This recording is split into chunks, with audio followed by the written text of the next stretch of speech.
in the thing. At least I assume I did it right. Let me see. Oh, it does say you're live. Yeah, all right, sweet. I would hope Is there a way to so. turn off ads, or do you guys actually run the ads now? Oh, I don't know. That's a Diz thing. This is the ad person. How do I get in there? I want the chat. Sweet.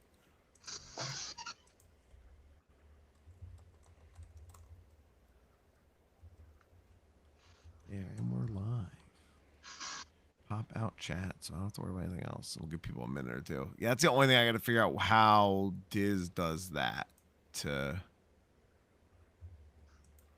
set it up separately. Right, so that we can like we can get in here and be in Twitch but not be recording. So I don't know. It means I'll have to do a couple more minutes of editing on the back end. Womp womp. Oh man. I don't need to see our own Twitch. That's scary. Hello, Subscribe with Penguin. Prime. What does subscribe with Prime mean? I don't know how the internet works. And it's scary. It's scary, man. I'm counting down the days. To what? Till the kid. Oh gosh. How close are you? And the kid, I should say. The scheduled C-section Imminent. is a week from tomorrow morning. Oh. My wife is currently feeling uncomfortable. Qui-Gon, you got beat. That You last were 2 not weeks first. is rough. I guess you always see yourself as first if you don't see one part. You got beat.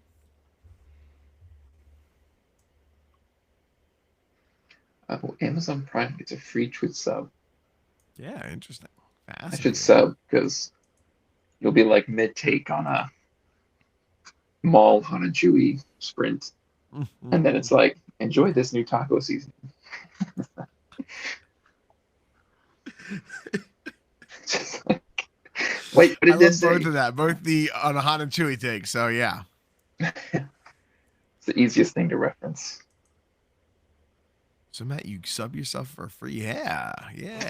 Pesos. Give me. I like this. He only needs one. It's coming out of his wedding $50 million wedding. Yeah, exactly. Right. He's gonna use the wedding gifts to pay people back for this stuff.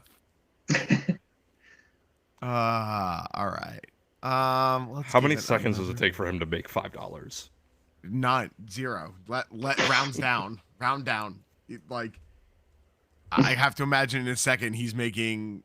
Has to be minimum 5 figure. Has to be probably 6, almost 6 figures. No, 6 figures would be a lot, huh? What's that like?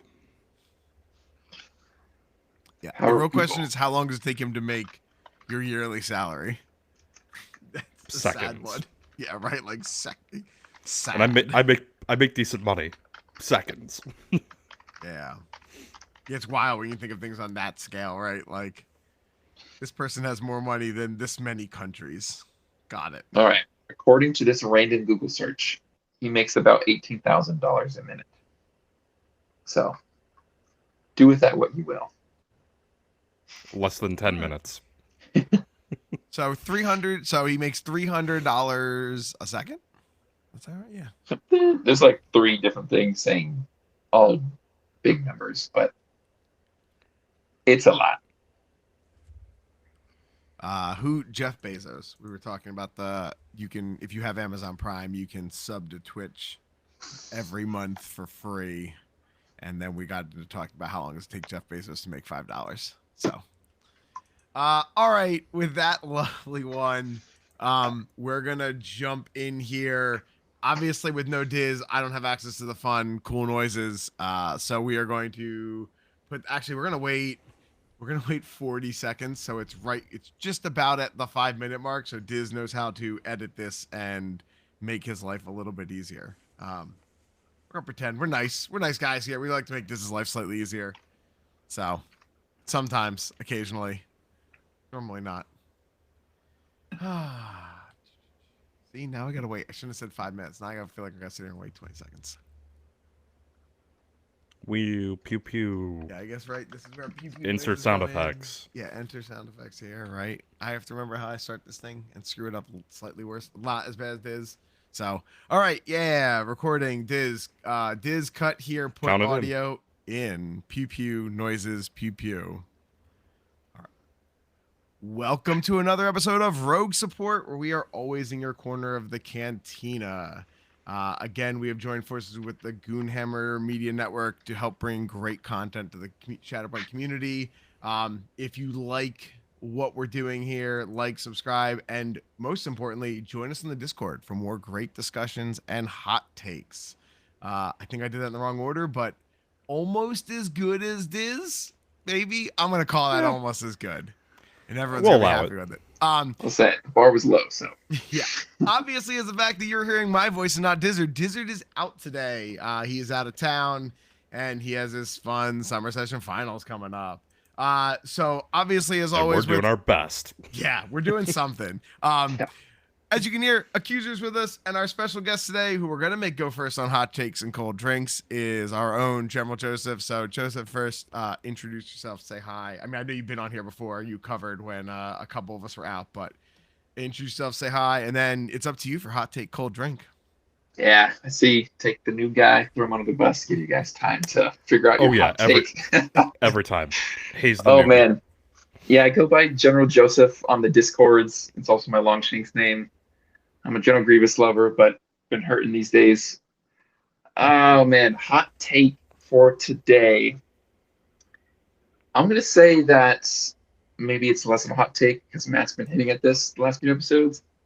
There are units out there right now, especially some primaries, that are being very underplayed, and I think being overshadowed by like the Galactic Republic hype, that are just could be doing really, really well. I think they're just the old models that we've all played with over the previous years, 2 years or so.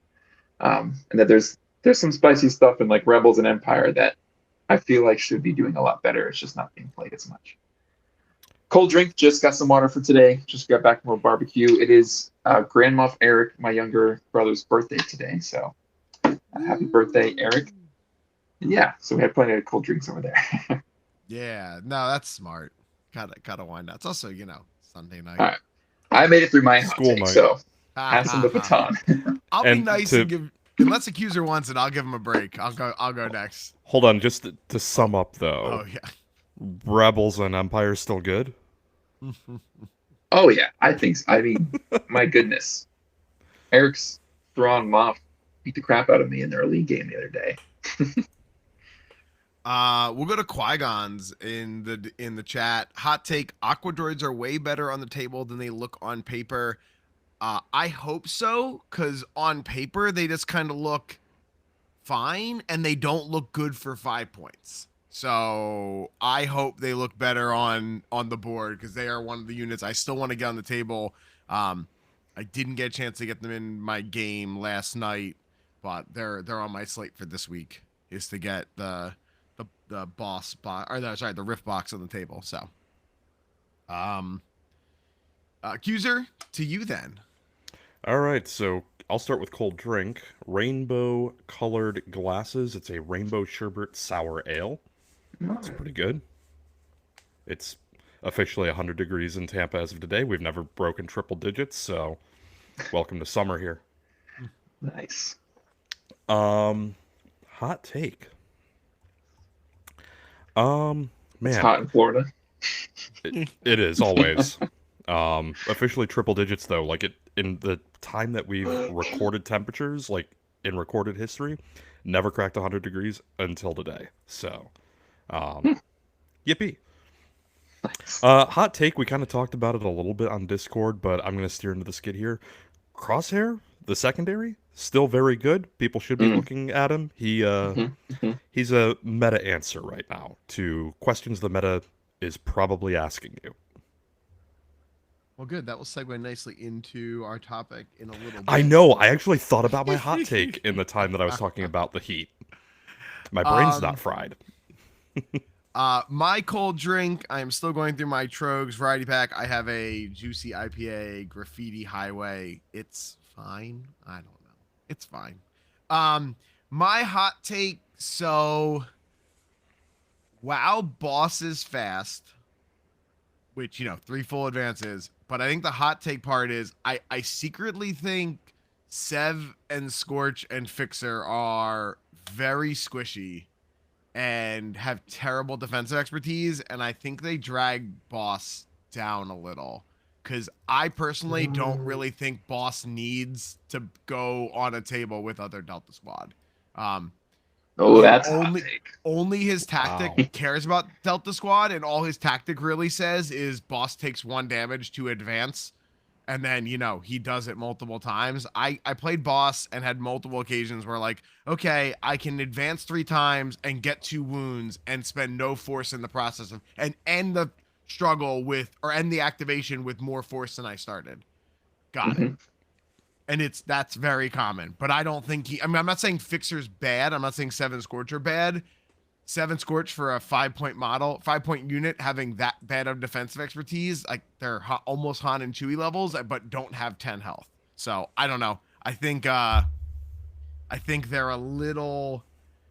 I think they're the weak spot of that box, which is saying a lot because obviously they're still good, but I just think they're really the weak spot. But man, Boss is just literally went from accurately named. Went from one corner, like started in his deployment zone on Sabotage Showdown in the bottom left and killed a unit on the far right of the in their deployment zone in Sabotage, like, or on the objective. So 3 full advances, can get from one corner to the other, can kill things. Yeah. I'm interested in discussing that another time, but I don't see 7 Scorch being the weak point. I think protection steadfast on a point and your entire activation can easily be force neutral. They just don't care about being wounded as much as other models, but we're not here to discuss on a point, right? Like, that's my thing, is they have to be on a point. I mean, Fifth Brother has the exact same thing, and Fifth Brother's still pretty good. Yeah, but he also has 9 health and better defensive expertise. Listen, they are Republic Commandos. Let's be honest. I'm not but Fifth saying Brother, as you get wounded, though, like his jump is going to cost more, his force repulse now costs more. 7 Scorch, dash advance, do their thing. Yeah. I never touched that other ability they have, as I've been playing. But like I said, I'm just saying, I think that was the biggest weakness that I saw from that box was like, these things can vary. Like 7 Scorch died to 5-0 first. Well, 5-0 first are but pretty I'm saying, strong like, for a 3 that's, but like a 5 cost died to an 8 cost, or a 5 cost died to a 3 cost. I've lost Mace Windu to ISB shooting him. Like, it's a poor metric to run with. Can ISB kill Mace from full? Mace might have had 1 or 2 damage on him, but still, ISB killed him shooting him. Moving on, what you been up to? Accuser, we're gonna start with you. What have I been up to? I got my first game for the Rogue Support League that we're doing for our patrons. I got that with Purist Chris last week. We had, I mean, it was a fun game. I played, was it Kanan Cassian? I forget what I played. I'm gonna have to look at Longshanks because no, I played Jin. I think we both did. So I tried out Jin on TTS. Jin's a lot of fun. I've played her, I think, 2 or 3 times now. Man, I really like her identity and the fact that she can like attack twice, dash twice, and still have an action free. Okay, so I had Cassian Jin Urso. He had Cassian Count Dooku. He was doing some Dooku Jango Magna experimentation with Cassian, which was interesting. Yeah, it was a fun game.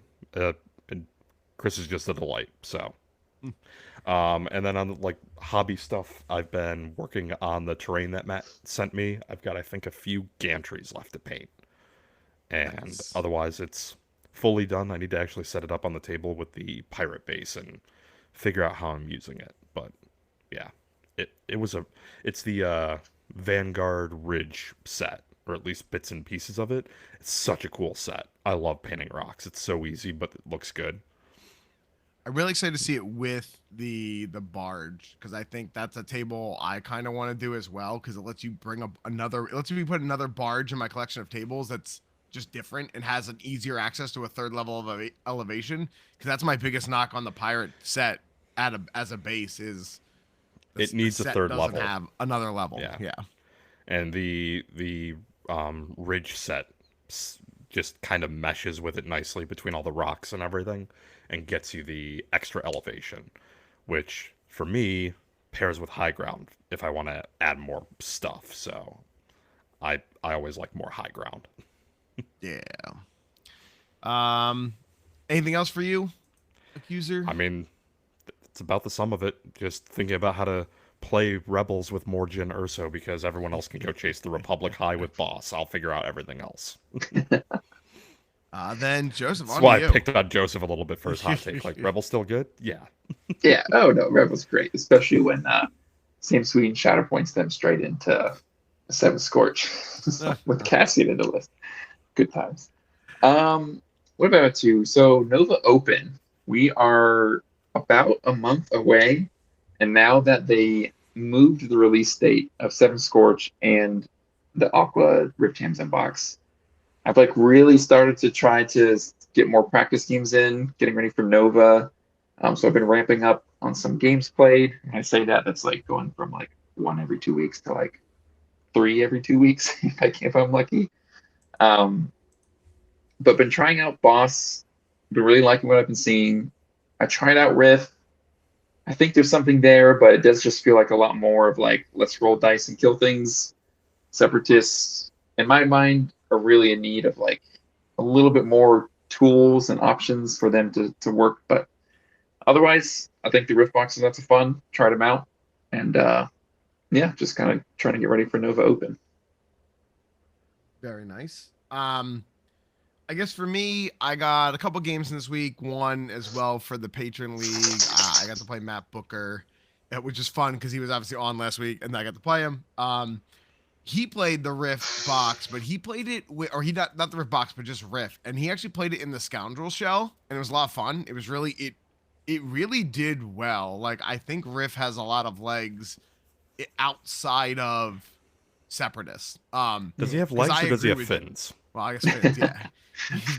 he's got some nice fins outside of Separatists. Because I agree. I think in Separatists he doesn't fit as well what Separatists want to do, unless like I'm just missing how maybe Separatists need to evolve to incorporate him well. Because man, if Blood in the Water is really good, and if you can keep Riff from getting like pin strained, Blood in the Water is real good, and it can really change the math a lot quickly. And I think good That's what I was players are going to be seeing. able It's to make like good plays with that. getting into like late struggle 2-3, you just find yourself because it's wounded or injured. So even if they've woken up, they're still injured. So you start to kind of like those 5 dice easily become like 8 dice attacks out of activation. Mm-hmm. What I've seen is like the list building. Maybe that's where the Scoundrel stuff comes in, where like you kind of want to do something with Grievous, you kind of want to do something with Dooku, but all the point costs don't really add up to make a cohesive list. Because to get Kalani and Aquas in a list, the list building gets a little bit weird. You get to end up taking a 3-cost support, and they're not feeling too hot right now. And so I think there's something there if someone's willing to experiment and try enough with it, but it still feels like there's just one little piece missing for it to kind of like go berserk. But See, the thing is, like at that point, Booker was running him. The only Separatist in there was Riff. It was Riff. I guess Django's a Separatist, so it's Riff. He ran Riff, Django, Weequay Warriors, and then Cad. Crap, I forgot the secondary, and Baze and Churret. Who did he run with Cad? Oh, just full on. Oh, that's interesting. Just going straight into Scoundrel. Yeah. Oh, Dengar. That's really interesting though. And so Baze could trigger a Riff attack.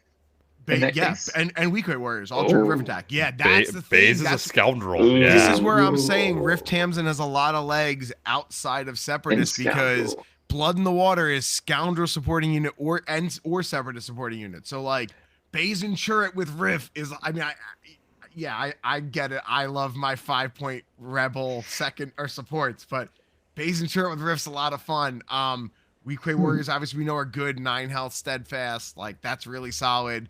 We learned Cad was not great because Cad's reactive and Blood in the Water are on the same timing, so you only get to do 1. So Cad is not the secondary, is not the other primary there.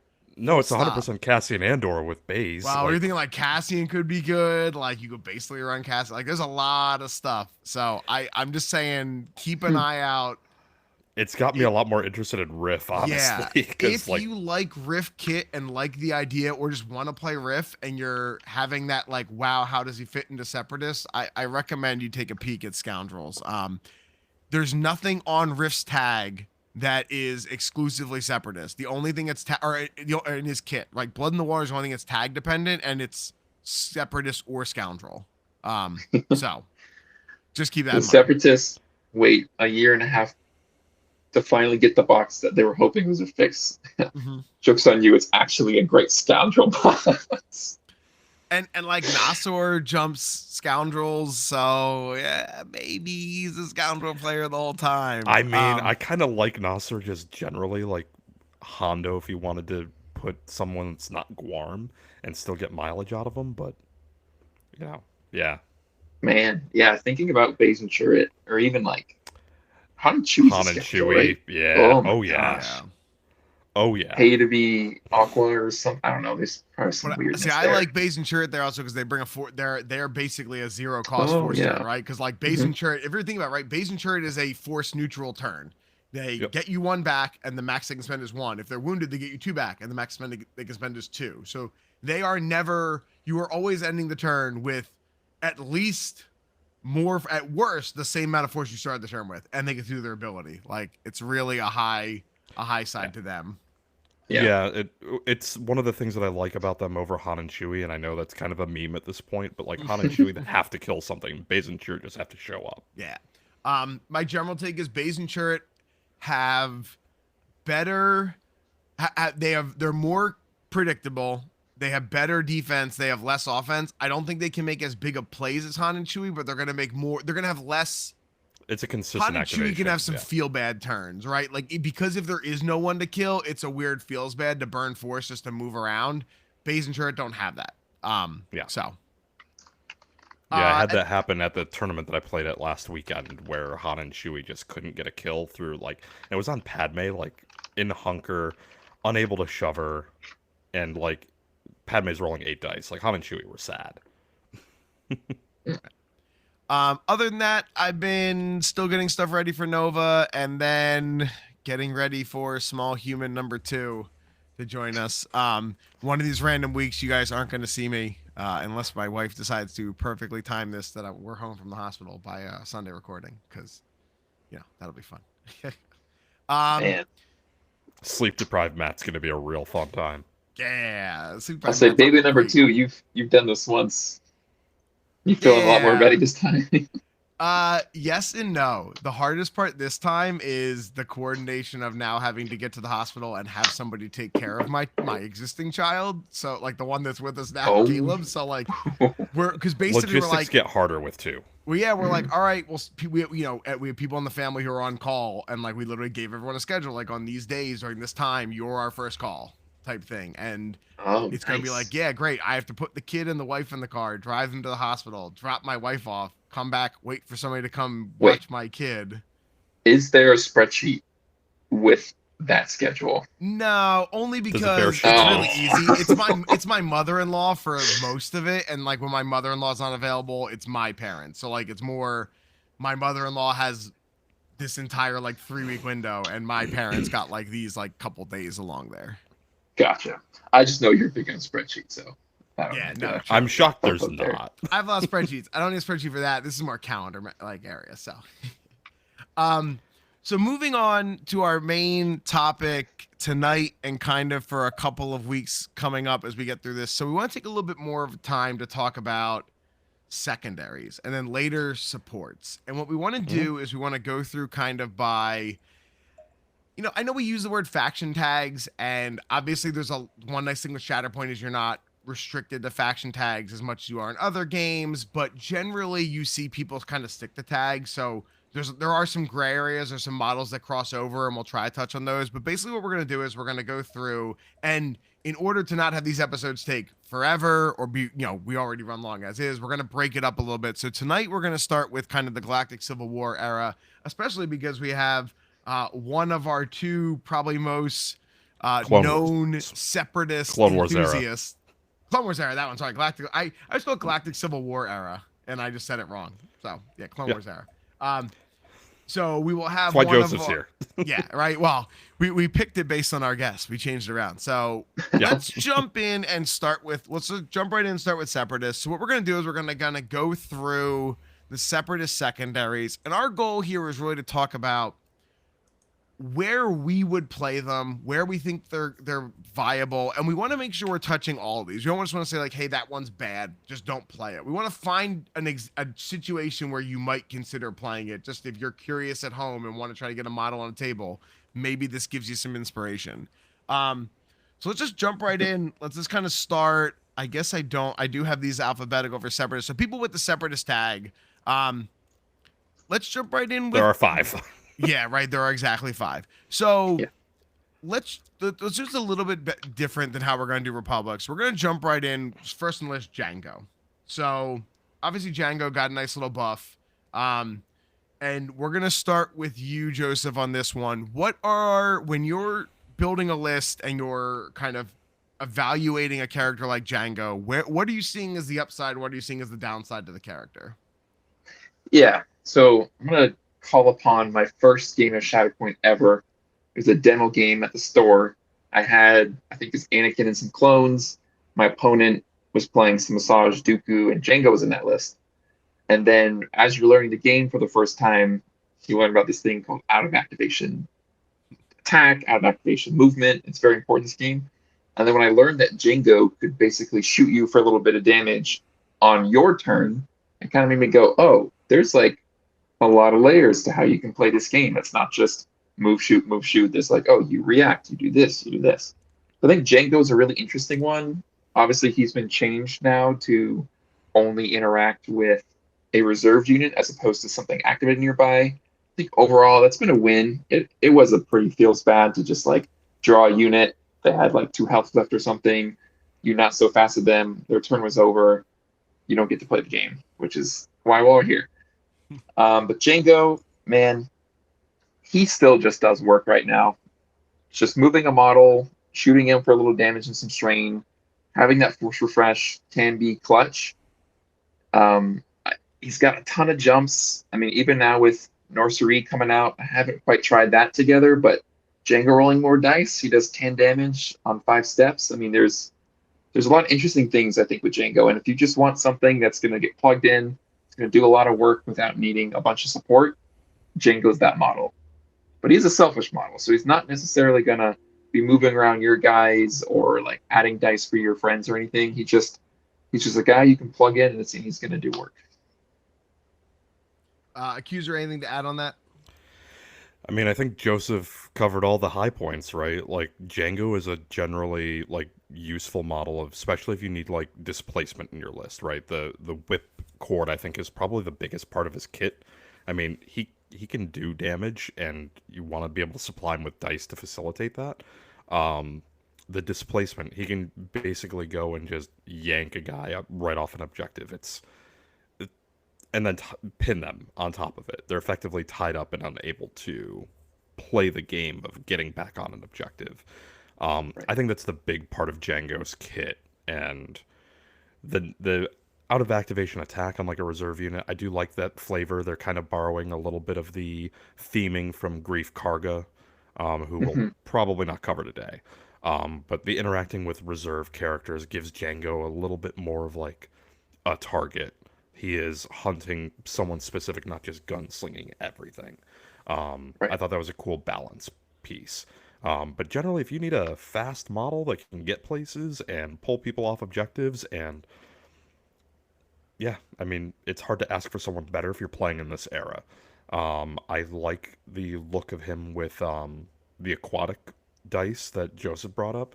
But I also think he's a good pairing with Hondo just to get more dice. Like, whatever you can do to up his damage, I think that just is overall value for him. And then he kind of doubles down on Cad Bane's thing. If you need a partner for Cad Bane. Yeah, I mean, he's a separatist. That's what we're talking about. But being a scoundrel and bounty hunter, there's lots of places he can fit in.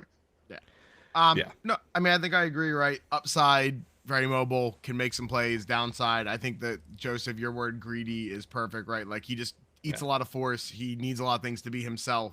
He doesn't bring the synergy that I think Separatists kind of need.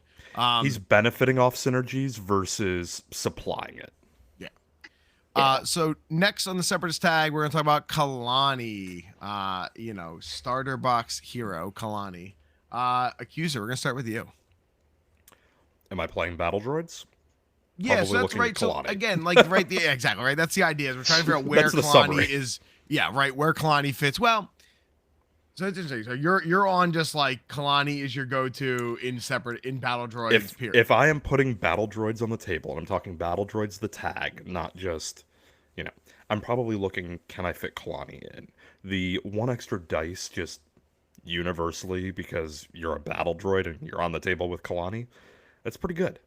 If most lists got an extra die, the math changes pretty significantly. It's effectively everyone's focused, and then you can still focus. Yeah. I mean, Kalani's good out of activation movement, and who was it Chris that I was talking with after things like after we played last week? Separatists have a very unique flavor that both Kalani and Kraken play into, and now No Sarai, they do things with the order deck, and I think that's kind of interesting where Kalani and Kraken both have the ability to reserve for free. And there's other separatist things that kind of play with the order deck a little bit. That's kind of like their unique thing. Yeah. I mean, if I was playing battle droids or separatists, Kalani's probably where I'm starting for a secondary. Yeah, I mean, Yeah, I agree. that's. Those are Oh, good. go ahead, Matt. You go, So Matt. yeah. I mean, I think I agree, right? Obviously the ability to move is great. I think Kalani's biggest weakness right now is Kalani needs people to be kind of grouped up, and I think for that tactic to really shine, I think that's what makes Kalani a 5-point model, is Kalani's tactics being better than Kraken's. Yes. I think with the amount of movement in the game, and especially with like Never Tell Me the Odds existing and First Contact, I think Kalani got beat up a little bit there because you're gonna have a less likely chance that people are gonna be in range of that tactic, especially after the first couple turns, because you have so many other primaries that are moving your supports around, so you might get weirdly restricted. So Kalani definitely hasn't aged well for me from where like the powerhouse that Kalani was in the beginning for Separatists, but certainly still battle droid synergy insanely high, right? And the whole the extra die for everything is amazing. So you're kind of just saying that the big limitation is the objective set that you're playing on? Or just the move. I think, and we'll talk about it in a second, I think Kraken brings a different kit that is, less good on the tactic potentially. You're right, you can move less people, but I think overall the Kraken kit may be better. Joseph, anything to add? I know obviously we kind of like blend Kalani and Kraken a little bit together here. Oh, They've man, got some do I have overlap. some opinions on Oh, Kalani? yeah. Yeah. Man, Kalani, if you're going to take a droid list, you really do need to be considering Kalani. Like, I think I said all the high points, like early on in like the shifting sabotage world where everything was very clumped up, very easy to deploy all range 4 of something. Kalani felt really, really good. But as we're seeing, like odds is very popular, and now we have First Contact. That range 4 bubble starts to get very, very limiting. And he also cannot dash himself on his own activation, which means he can sometimes on those missions like First Contact and Never Tell Me the Odds, he can have a little bit of trouble getting in range of things.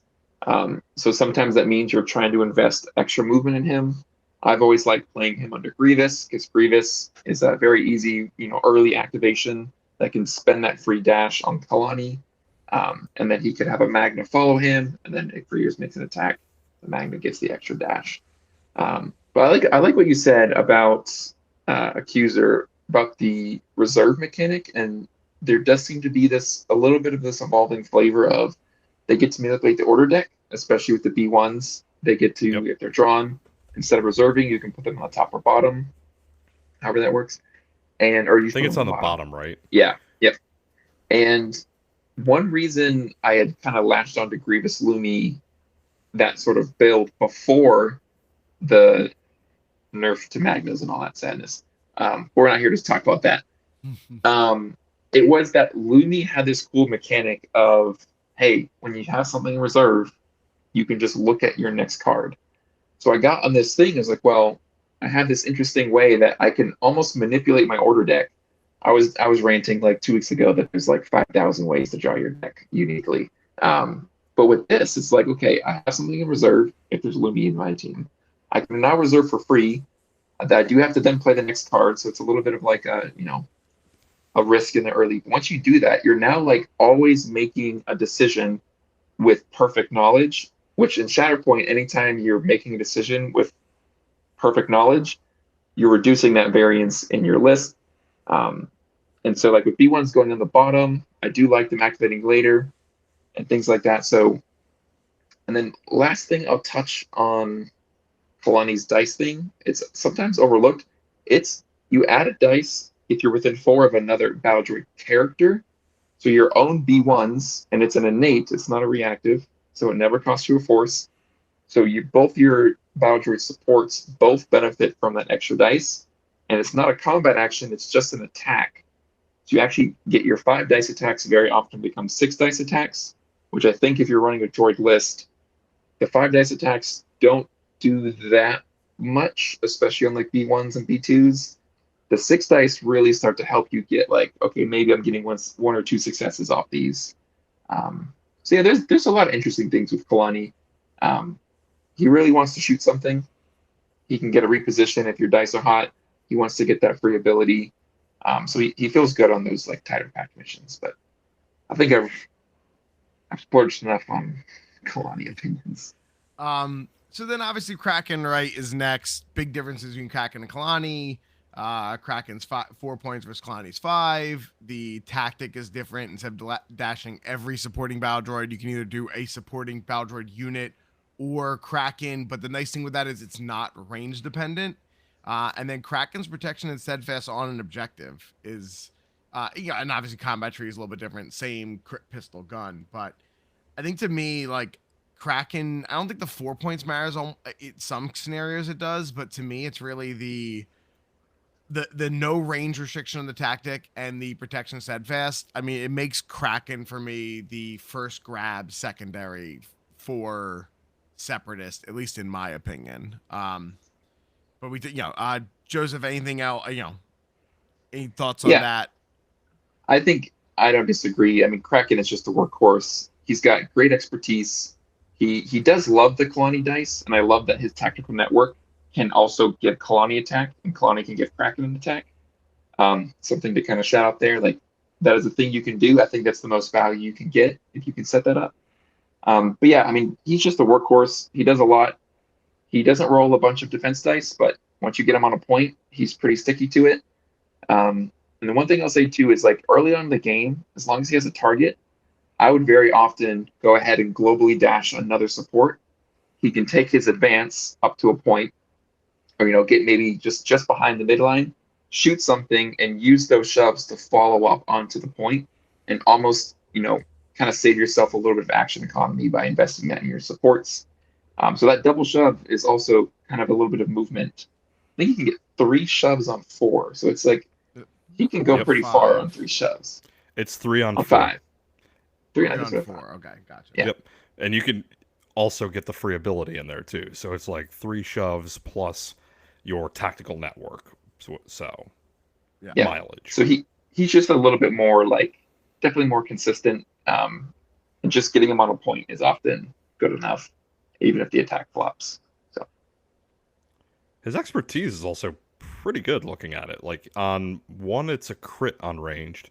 2, it's crit hit 2 plus. Yeah. It's the same one as Kalani. Yep. They have the same offensive expertise.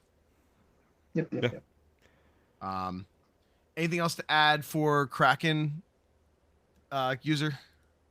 I think most everything's been said, but like Kalani, if you need the big brain stuff, is kind of your grab. Kraken, if you need the option for your secondary to do violence, I think that's I think he's a little bit more self-sustaining as a model. He strikes the balance between, we've talked about Django and Kalani.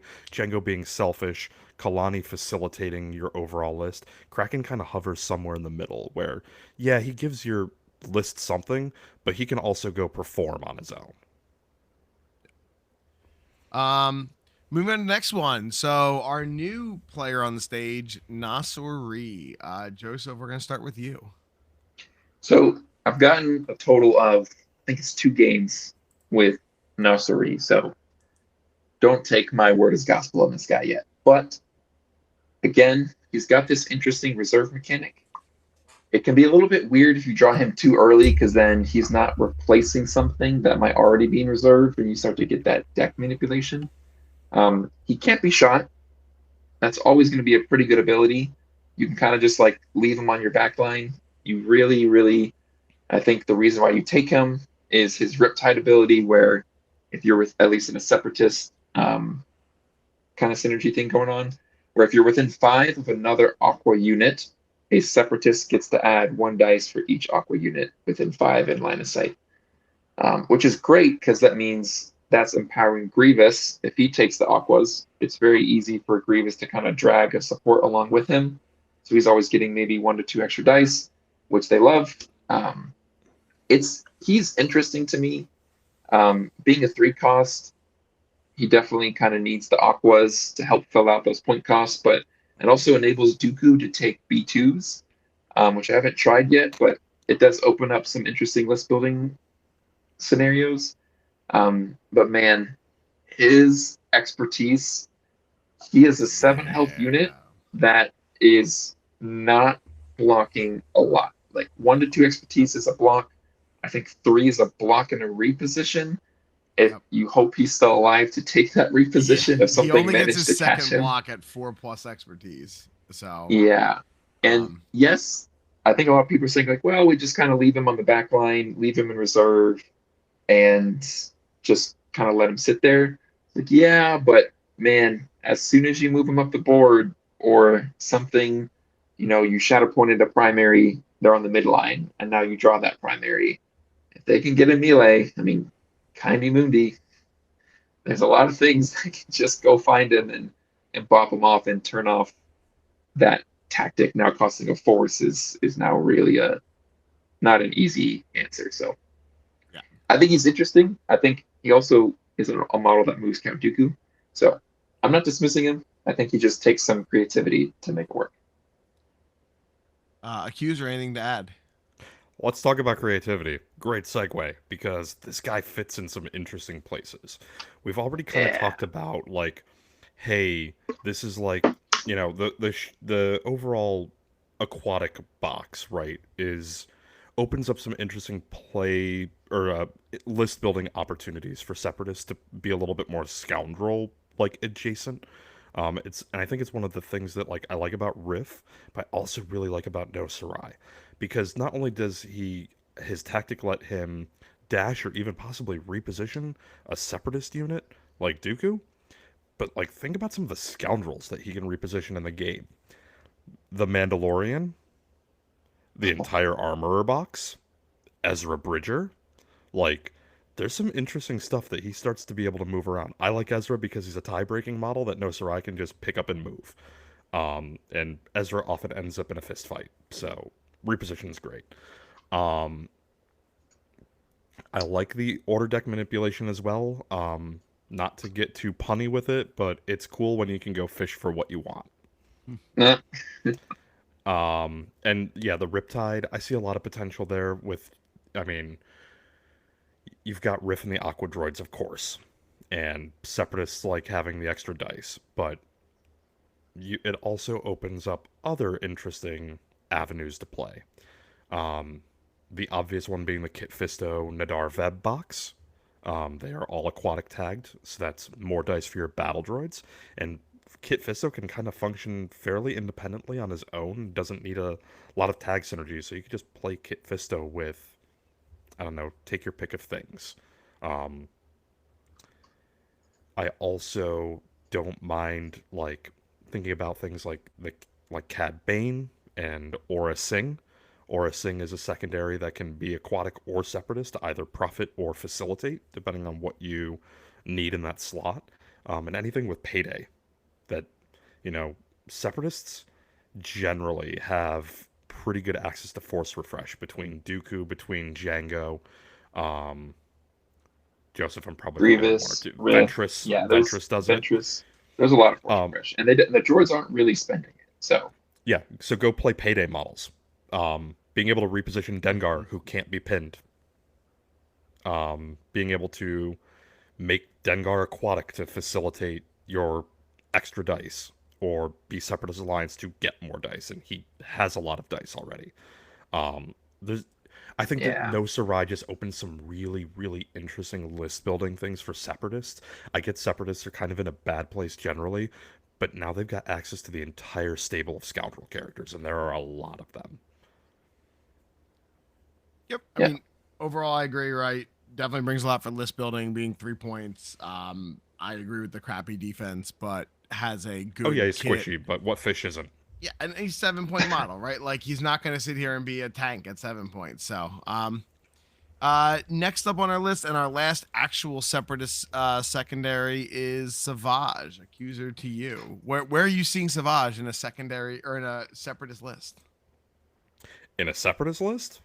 Hi, I'm Savage. I like having more dice, and there's a box of aquatic models that let him have up to 3 more. I mean, if you need someone to yeah. make something dead, I don't hate that. Yeah, Savage. good. I was gonna say Savage. Man, we've said it probably every other episode. If Savage had a single shove on his tree, even the fifth step on his tree, man, would he be in consideration? But just melee only attacks, and he's basically trying to do like 8 damage to something and maybe do his little 2 force ability to add some more damage. It just doesn't bring enough for me in a lot of cases. However, he is a 10 health protection steadfast that is not conditional. He just is. And so he can really be. I've seen some interesting things where you take like Kraken and Savage with Dooku in the list. And so you got these protection steadfast models that are really hard to deal with. And then if you can't get them off the point, then you got to wound them, but they have a lot of health.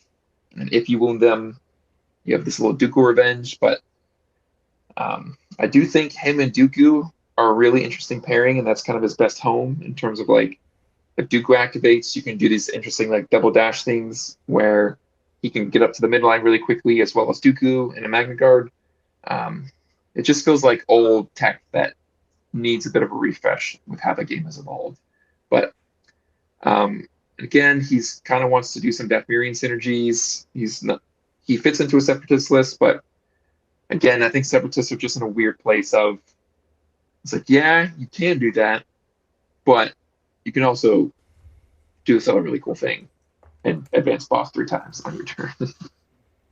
So Yeah, I things mean like that. But for me, he's really in that like hybrid list with Dathmirians. If he's gonna Or do Maul. something separatist or Maul, yeah. normal. And I still think it's this weird, like if you're gonna try to keep him under separatist, he's still got a weird shell, but it's got to have some Dathmirian mixed in. But I agree, as we said, the lack of shove kind of makes it tough. So overall, looking at the You can five, shove a model, but you can just make it dead and it's not contesting a point. Like, different flavor. So overall, the 5 of these, what are kind of, and we're just gonna do this kind of quick gut reaction. Like Joseph, what 2 secondaries are you taking? And give me, it can be different if there's different primaries. You could say like with these primaries, I'm bringing these secondaries. Maybe with this primary, bring this secondary. But just kind of your overall take on the separatist secondary options. Yeah. So up until recently, and even with this new box, there's like only so many ways to build a separatist. So with that said, I think it kind of goes. I think it breaks into 3 categories. If you want to play Grievous, because Grievous synergizes with battle droids, you're really going to start leaning into the battle droid secondaries. I've not been as impressed with Jingo in a Grievous show.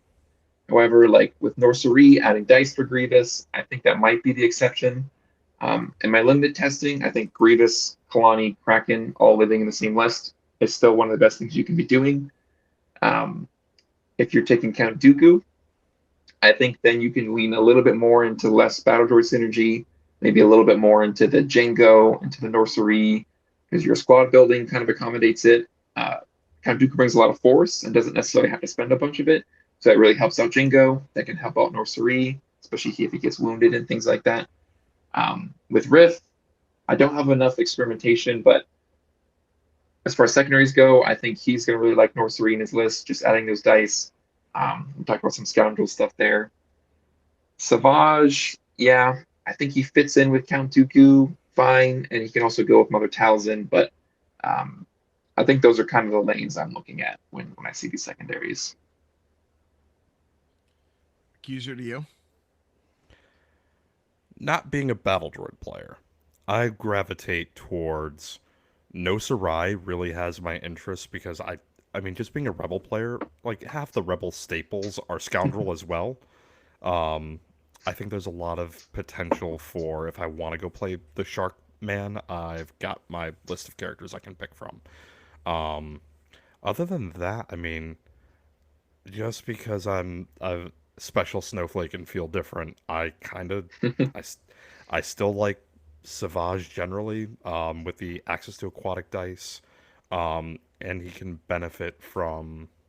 I mean, yeah, the Dathomir and synergy. You could run Maul or Asajj with like the witches as your support, and I don't think, you know, Coordinate Fire Expose. It's like the one place that exists, so he's one of the few models that retained it post update. Um, I don't know. If I just want to play a big hulking monster, and frankly, his model's cool as shit on the table, He's a I'll great still one. go. He's huge. Yeah, his He is a lightsaber is fantastic massive. model, and I love the green Yeah. smoke that entire box is rocking. Um, Otherwise, like I like Django, and then if I were playing battle droids, I gravitate to Kraken because I like a model that can go just function independently when you need it. Sometimes you just need someone who can go and pummel people. Yeah, look at that model. It's fantastic. Yeah, I mean, I think for me, I'm on. If I'm building a separatist list, it starts with Kraken as my secondary, and then I'm building things out. I like Joseph, your kind of take on it up. If you're going more Baldroid synergy, it's probably Kalani. If you're going more activate ability, more like tech ability, it's probably no Suri at Hmm. this point. I think Django for me, I'm more pulling Django if it's to me, he fits better outside of Separatist. If he's in Separatist, it's probably going to try to be, again, more of a techie, less like gun line, move a bunch of droids around build, and more of a, I'm going to make a bunch of guys who are going to jump around and be able to impact the point every time they go.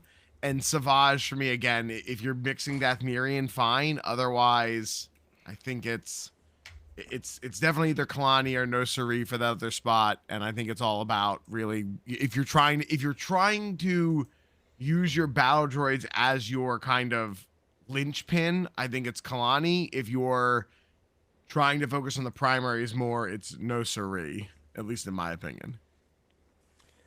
Yeah, agree. I agree with that.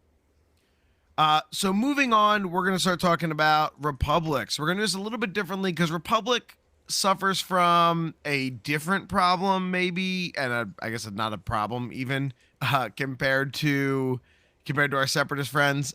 Republic have a lot, first off, of secondaries, and they already have some that kind of I feel like community wide have been kind of accepted as the ones that have risen to the surface. I think the first one is Shock T. I haven't seen a Republic list in a while that doesn't have Shock T.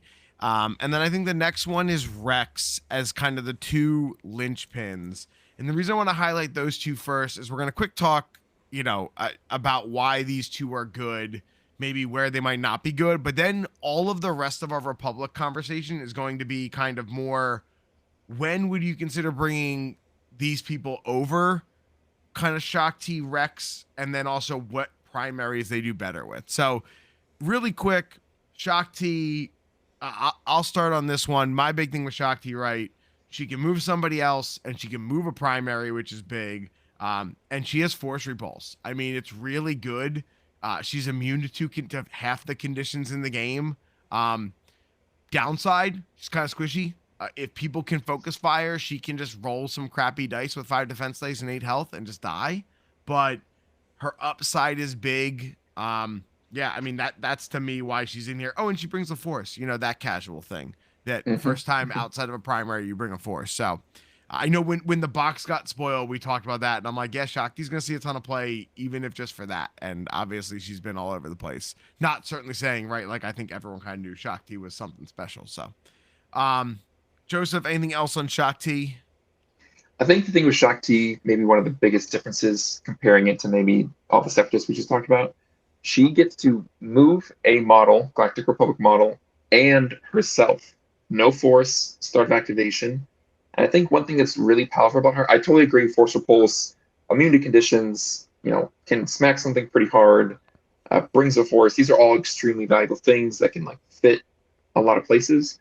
But like also moving any Galactic Republic model or mercenary, which we've seen some like Cad Bane, interesting bounty hunter stuff going on with that.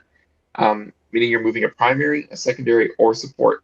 You're not locked into supports or secondaries like a lot of different tactics might do. And moving a primary back on a point is good. I mean, it's like it comes down to like you're never going to be constrained by the tag. Like if your support was wounded, dashing them back on the point is not as impactful. It's like, oh well, this other model is alive. I'll just dash that guy. So yeah, super high value model. I think you hit all the high notes. Accuser, anything, Dad? Shakti is, I think, probably the pinnacle of 5 cost, like secondaries, right? Um, she does so much for your list before it even hits the table. The extra force, the global movement, and I love the fact that they dipped into some theme with Galactic Republic or Mercenary, and that opens some really. It's one of the things I love about her. Like much like I gravitate towards No Sarai, it lets me build an interesting hybrid list. And there's some really interesting mercenaries, Cad Bane, but like I think most, if not every bounty hunter has that mercenary tag. Like there's some really cool stuff that you can do there. Um, the being able to displace, the sheer mobility her kit brings. She she is a playmaker, and mastering Shakti gives you such an edge just having her. I frankly think that it's incredible design, and I hope they don't do it too much, but the fact she brings an extra force just really sells the fact you've brought up to 3 Jedi Masters now on your list, and I love that for theme. Mm-hmm. So then the other one we said we were going to kind of cover in the beginning, Rex, core box model. I think it's largely Rex has been talked about as one of the best secondaries in the game, especially for the first year, just because of his kit. Again, I'll kind of, just quick overview, right? Moves somebody, moves anybody, doesn't move himself, unlike Shakti, but can move anyone, adds that hunker, has defensive maneuver. I think people don't think about the heal value of bringing on clankers enough. Getting anybody gets a hunker within range 3 of him, they can recover. Also 9 health, access to 2 shoves early, good offensive expertise, being able to get 2 hits on 1. I mean, a lot of upside. I guess he doesn't move himself and somebody else without spending force. I don't know. Not an offensive powerhouse, but reliable, I guess is my only downside on Rex. It's hard to find something bad about the guy. Similar with Shakti. So we'll go Accuser. Anything else to kind of add in here with Rex? I mean, does he need an introduction, really? But he's one of the things that I really like. The thing I love about Rex, right? Because he compares to, and we talked about it, I think, last week. Galactic Republic has access to some premium 4s that I think are all well worth talking about in their secondary slot. But he just kind of functions, whether it's a clone trooper list, a Jedi list, if it's a handmaidens are all Galactic Republic. Like he's got interesting play basically anywhere that a Galactic Republic tag is. He's just pinnacle of your list because he facilitates the movement. And the other thing I really like is like I'm always first kid. I look at models like clone commandos, like in a vacuum, the clone commandos kind of suffer from the Savage problem. They don't have any shoves on their trees. But then you've got Rex who can just I'm always first and follow up with his like double shove on 2, which I don't think he necessarily struggles getting.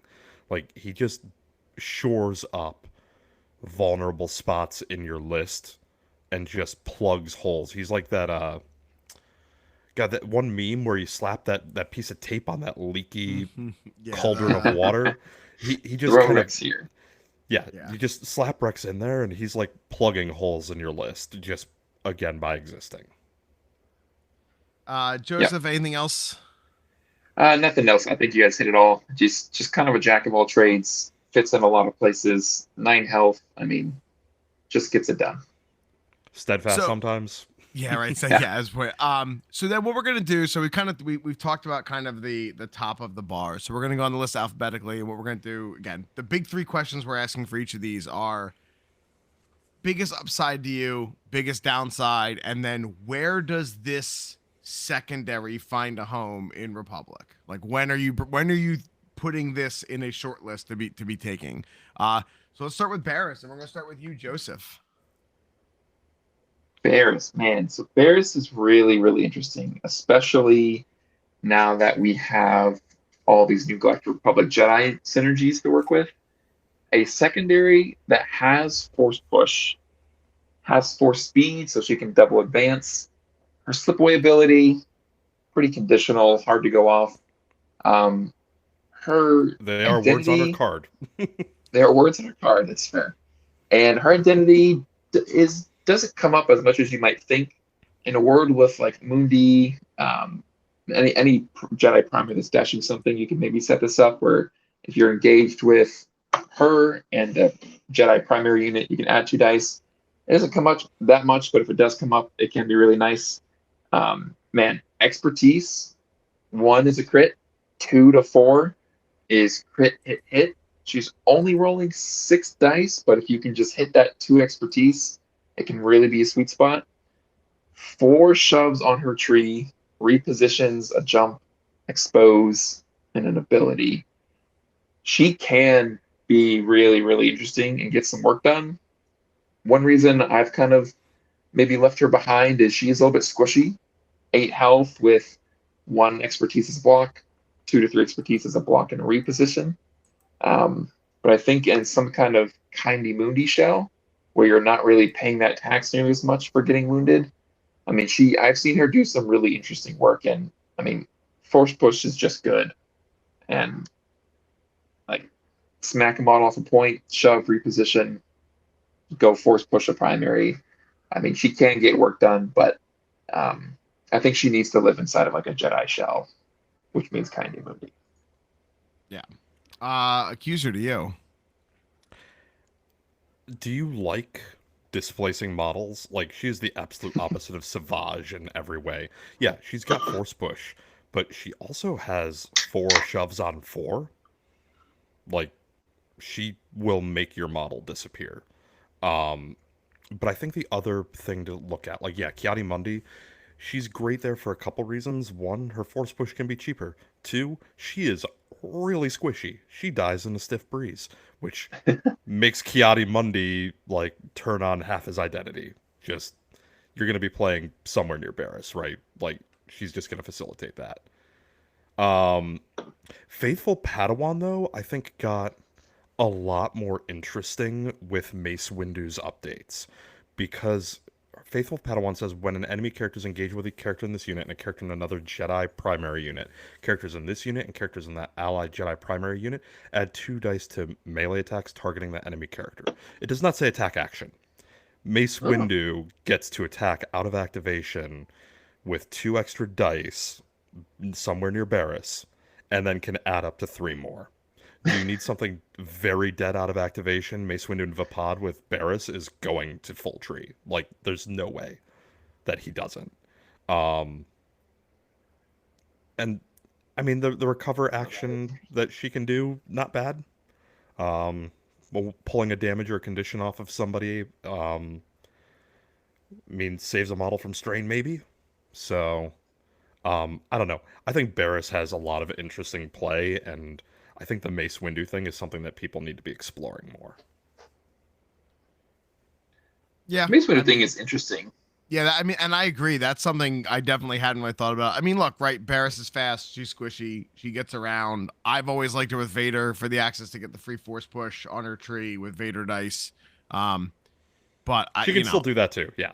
yeah, Yeah. I agree. She's got a lot of abilities that just are tough to set up. When they set up, they're fantastic, but they're just tough, right? I do think that Mace call out was great and something I hadn't really thought about. So really interesting. So Yeah. then moving on from Barris, we're gonna go. Where's my list? I had to figure out how to ban people from our chat, as you learned, and as I put in there. So Cody and to accuser. Okay, so I've actually put Cody on the table a couple times since his updates, and he actually feels pretty good now. Um, so straight line, right? Old Cody used to like choose a thing at like range 5 and expose it if they were contesting an objective. He now has a jump with range 3. Love the theme. It's a model that has a jetpack glued to the back. You might as well give him a jump. But jump plus 3 actually extends the range band of that 5. It goes just a little bit further.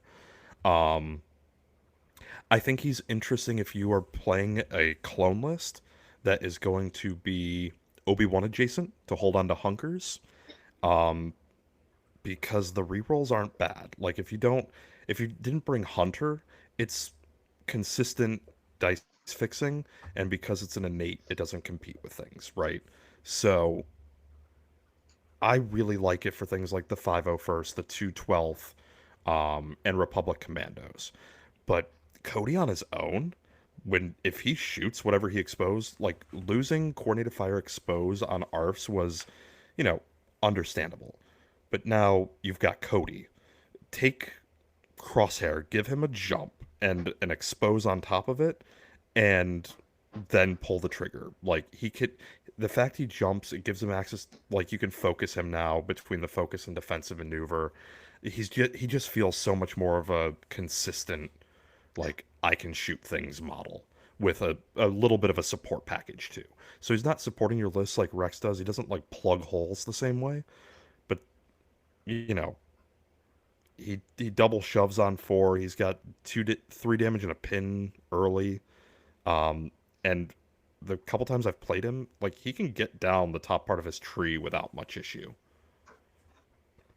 Yeah, I mean, I also want to kind of point out something Angry Penguin pointed out. He feels kind of like a crosshair, only a little worse. I mean, certainly defensive maneuver is different, but I get it, right? Like he wants to be that kind of sit back and shoot. Yeah, to me, I mean, I agree with Accuser with a lot of what you said. I think to me, the biggest spot for Cody is he needs to be able to do exactly what you said. Tactic, jump, focus, shoot. So he needs to be up the board a little bit, or he needs to be in more of a sit back list. I like him a lot with Obi-Wan and in more of a defensive kind of gun liney style list. And I agree, like still having access to expose is nice. So that's kind of where I look at him. And you know, the downside is just he battles for spots with a lot of good Republic supports. Or secondaries. I don't think there's a inherent huge downside to him. There's no downside to him, which is a step up from where he used to be. I think the interesting conversation though is like with Crosshair. I think is his most direct competitor in the slot. But like you're trading down a little bit on like the plank damage for Crosshair with a support package for your supports. So he kind of starts to like when we're talking a little bit about like selfish versus like selfless, I guess for, you know, ease of having a word around it. He's a little less selfish than Crosshair. Crosshair doesn't do anything for your list beyond what Crosshair does. Kills. Yeah, he makes things dead. Cody can make things dead, not as well as Crosshair, but he's doing more for the rest of your list and making things sure like the 212th can make things dead, which they absolutely can now. So it's a little bit of like a what do I need for my list? Do I need the ultimate killer or can I do like a good enough killer with helping the rest of my team? Yeah. Joseph, anything to add? I'm gonna add two things. I think I said a lot of the high notes, but I think because he himself with defensive maneuver, dash, and gain hunker, and his reroll is contingent upon the supporting character getting a hunker. I think if you want to play Cody, I think there's two things you can do to maximize him. I tried this a little bit myself, and I think it's okay. I think if maybe more experimentation, it could be good. But I think you really want to play him in some kind of Obi-Wan centric list where you're really hanging on to those hunkers, guaranteeing you're going to get those rerolls, guaranteeing, if he's getting shot, he's only rolling 4 dice without that hunker. He has clone armor, so he can go down pretty easily. With the hunker, he can hold up to a couple of attacks. But also, so in an Obi shell, and I think secondly, picking something with supporting fire dash. You guys already mentioned it. Like Cody is just competing with other secondary slots and other synergies. And I think on a lot of lists right now, Anakin is taking the ARF, and Anakin wants either Snips or Rex under him. But if you can, if you're not really interested in Anakin, you just want to play more clone stuff, picking ARFs under Cody or Kit Fisto as the primary, you can now jump, dash, get your hunker, focus shoot, dash again, and now you're getting that triple dash. You can move pretty far without ever actually taking a move action. The downside is if you're pinned or disarmed and you really have to take a recover or something, that can kind of screw up that pattern. But yeah, supporting fire dash, he really loves it, and he loves hanging on those hunkers. So I think playing into those two synergies, you can see him do a lot. I'm sure an Obi-Wan Kit Fisto list is just fine, so Cody's got home. All right, next, because I guess alphabetical includes the clone commander tag. So next up is Wolf and me. So biggest thing for Wolf I see, right? Like tacticking to climb is really neat. So he gets to move an entire unit and climb. Love it. He really feels to me like a slightly more not single-minded, but more of a linear version of Rex. He maybe has a little less techie plays, but he's just very there, right? He moves people, he moves himself, he gets he nice expertise offensively. Clones and defensive expertise are what they are. 9 health is great. The wolf pack identity, or I guess comes in a lot. Like not having crits able to be turned down is really nice. It's one of those subtle things. I don't bank on that, but it works. So I guess it's an innate, not an identity. But to me, Wolf really, I think Wolf was on the fringe and was only getting beat out of spots because of Rex. You would see like people would run Rex Wolf before we had Shock T. Now I think Shock T kind of, consistently elbows out anybody else, frankly. I think Wolf battles for spots also with Crosshair, and it really, I think Boss coming into the game now with more commandos or more clone synergy, I think Wolf has a lot of room to make a lot of play right now and see the table more with Boss coming and with these all clone lists. That's at least where I see him right now, but really is a close second to Rex in my mind in a lot of spots. Joseph? Yeah, I'm actually, cover your ears, separatist players, but I've been playing a lot of Wolf lately. A few things to shout out. He can, up until we get Delta Squad, there was always just kind of this weird spot of he can climb any clone trooper, could be a primary, so that counts as Hunter. That was our only other clone primary right now. Also counts as Imperial Crosshair, technically. That's a good point, actually. Yeah, he's a clone. It doesn't say Galactic Republic, just Clone Trooper. That is true. And so, and a lot of the Galactic Republic list, you were often taking, if you wanted to do a lot of clones, it was either 2 Jedi or a Jedi and Hunter. And then that 1 Jedi was kind of just like a little bit awkward because you had all this clone synergy, but then the Jedi was kind of doing its own thing. Now with the Delta Squad box, I think there's really, really interesting things you can do with all clones. Because now he's climbing primaries, he can climb, supports. I think one thing to remember, and you guys gotta read the fine print here. It says choose an allied clone, so he can just choose himself. Mm-hmm. You can climb him, then dash him, then move him. You can shoot the back line at that point. He's only range 4. Keep that in mind. He's not range 5 like a lot of the other clones. Could you imagine? Yeah. He's got 3 shoves on the tree. You'd be surprised with Hunter and his expertise. Sometimes he can find that tree, especially in melee. He can do some work in certain places. His expertise is wild. He is the Yeah, he's nuts. It is the bonkers. only spot he loses dice, right? The only time when his number of expertise don't correlate to the same number of successes is at 4 and 5 on melee. Like, right? At Right. 4, at range it's 1 for 1, 2 for 2, and 4 for 3. And Yeah. on melee it's 1 to 2 is 2, 3 to 4 is 3 success, and 5 plus is 4. Like, his offensive expertise is wild. Yeah, and I'll say this, if you're playing a lot of clones in your list, it's not that hard to find yourself using Pack Hunter. So he's got the dice to back up the expertise to actually hit those deep points in the street. Mm-hmm. I just want to say, shout out one thing that Matt said. His Wolfpack ability, if there's another clone within 5, you can't modify crits. That's something that's like, if I'm playing Wolf, that's really, really nice to have. I'm not worried about it if it turns off, because I might not even be shooting something that could mitigate crits in the first place. So, forget that. Short of things like Mando, Ahsoka, Dooku, like really tanky primaries that maybe you don't want to shoot for other reasons anyway, it can be nice if he's alive. Fishing 2 crits through on something that would normally just turn that off can be nice, but it's like, that's a nice to have. I wouldn't worry too much about like really, really relying on that always being up. And once you kind of see that, I think Wolf becomes much more interesting as I don't need to worry about him being wounded. He can kind of go do what he wants. And anyways, I was just going to add that. Accuser, anything else for Wolf? I mean, if you like Captain Rex, but don't feel Captain Rex is violent enough, Wolf will do the job. No, I think so. The Wolf Pack, I think that's a really integral part of his kit, and I think he's like Hunter's best friend for a reason. There's a lot of primaries, particularly in the Galactic Civil War era, that roll down crits. I think like a lot of the Rebels do it.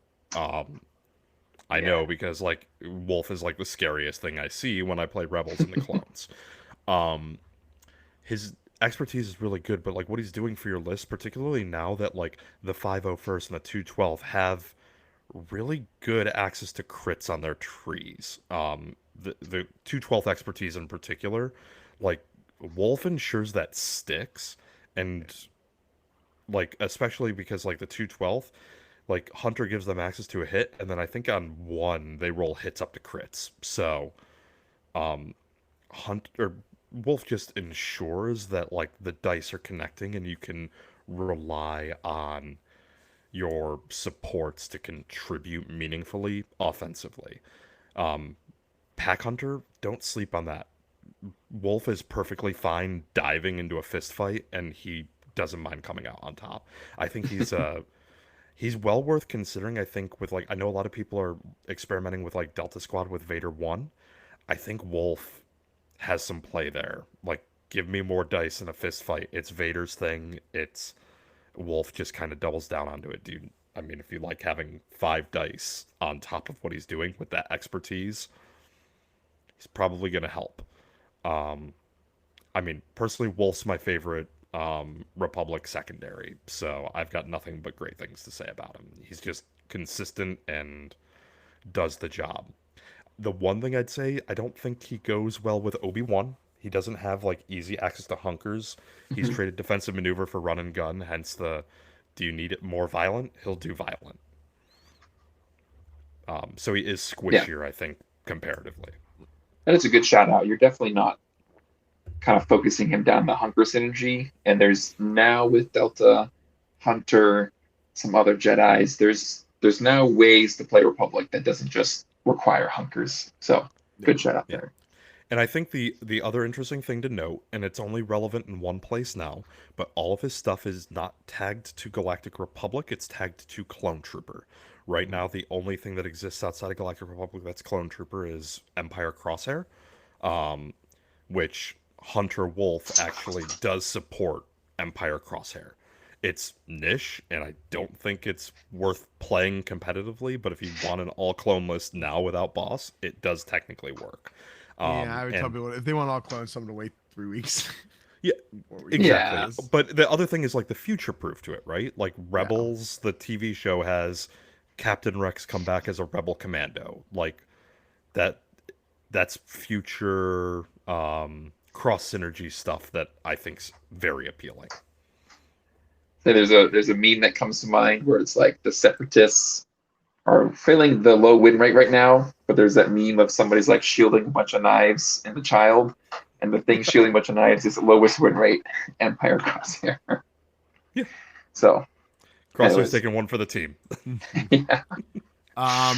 Yeah, I mean, I love that you called out the 501st and 212. That was the only thing I wanted to add, even from Joseph's assessment, but I'm glad you shouted that out because I do think that is where that Wolfpack identity shines, making the support. 501st are scary now for a 3. Like, play them with Wolf. That's a decent 7-point package. Yeah. All right, moving on. Next up in our list is Phil, and this is to you, Joseph. Ooh. Gonna be honest, I've played against Phil, I think 3 times. A lot of people were playing him when he first got released. I have not had the stomach to try him. I think, he's a 3-point secondary, so that's a little bit of his saving grace. You can kind of fit in anywhere you want him to. And I think the only reason you take him is if you have some reason that you really, really want. We specialize in making entrances. However, my issue with this ability is it says if you shoot something that is still contesting an objective, that means you probably didn't wound the thing, or you didn't shove it off the point, and you're trying to get a Jedi to come in and fix the problem. Oh, it takes a lot of setup. He's get 5 dice. He's range 4, not even range 5. I mean, you guys tell me if there's something you see, but I struggle to see Phil fitting in almost anywhere, other than the fact that he's a 3-point, at which point I'd probably take pawns over this guy. Accuser, I'll go to you first. So, Phil has a problem, and that problem is Mace Windu got moved up to a 7-point primary. When Commander Phil and the Phil squad was spoiled, it was like, oh, cool, Mace Windu got new best friends. And then they just went and fixed Mace Windu and made him a 7. So, like, I think Phil's best home was taken from him before he even got to use it. Yeah. Because I didn't hate the idea of, like, old school Mace. Like, cool, give him a little bit of extra movement by being able to advance him toward an objective we specialize making entrances. The extra dice on, making an attack targeting an enemy primary character, it's kind of a theme with both Phil squad units. It's cute, but there's other ways to do it without spending a force, like dive them into a melee and play Vader, I guess. And I think that's like the one real downside to him now is like we specialize in making entrances requires having Phil's squad in your list, and that requires it being like either you're playing down a point for very little value, or like you've definitely built around like Commander Phil on one side and a 2x2 and Phil's squad on the other, and was that your optimal play? It just, he lost his best home and went homeless before he got to shine. That's a great shout out. I thought the most interesting thing is, I didn't realize that the model has to still be contesting for we specialize in making entrances, which was my biggest thing for Phil was like, man, advancing a Jedi is cool. It works really cool for Kit Fisto, who can full advance and treat it as a reposition. Like, super neat. That's great theme. But, like, are you going to win that objective? Or is it just kind of, like, helps Kit Fisto have to, like, you better hope he's coming up in your deck? To me, we specialize in making an entrance is really good early in the game where, like, all right, so my opponent has activated, they've moved up the board, somebody is now on, like, a midline objective. Phil walks up, shoots the person on the midline objective, and advances their Jedi, like, advances someone slow like Anakin up the board. To me, that's where, because that's what Anakin needs always, right, is somebody to move him. The Jedis are... Some have 4 speeds, some are a little bit quicker than others, but that's to me where Jedi lack is getting around the table, and that's what Phil's good for. But yeah, it means he has to shoot somebody pretty fresh because, like, he could trip into damage, or you're stopping on the tree to not wound. didn't realize that. So that's a great shout out and something I'm assuming that other people have been either got by or have not realized as well. Otherwise, I agree with everything I said with Phil. So spot on. Uh, next up, Crosshair and Accuser. This is you. Crosshair solves a big problem in the meta. Obi-Wan General Kenobi has made a reappearance in a lot of places, and um, you know, clones just generally having access to defensive maneuver and having a lot of hunker is, I mean, the fact they're good now, Obi-Wan lets them keep it and help buff their defense. Crosshair's your mirror pick. Like if you know you're going to run into a General Kenobi, if you're going to see General Kenobi, you want Crosshair on your table because he just kind of makes that problem disappear. Between, I mean, just making things dead very well, but also just removing hunkers from things that might have already activated. And then you're either relying on like Rex to get hunkers back on them out of activation or something else. It forces decisions on your opponents if that model's still alive after Crosshair's done with them. Otherwise, I don't think Crosshair needs an introduction. You play him with Hunter, you put Wolf in the list, and that it's sticking, and now you have access to... I really like him with ARF Troopers. It's a really cool 7-point package because then he gets to dash after shooting something. He's shockingly mobile, too. But he's not doing anything for your list besides making enemy models very dead. Very, very easily. Yeah, I mean, he dials them for murder. I love him. Yeah. He's also the other thing I want to shout out that he's really good at hunting, not to give away secrets. Rebel commandos deploying forward with a hunker token. Crosshair can just make them evaporate. Like it requires like Rebels players to be a little bit more cautious with like probably arguably one of the best Rebels. Like it's one of the best supports in the game. I mean, look, the biggest thing for me is the only downside to Crosshair is he's greedy. He doesn't move anyone else. And Republic secondaries that's their bread and butter. And that's the staple of Republic secondaries until we get to someone like Crosshair.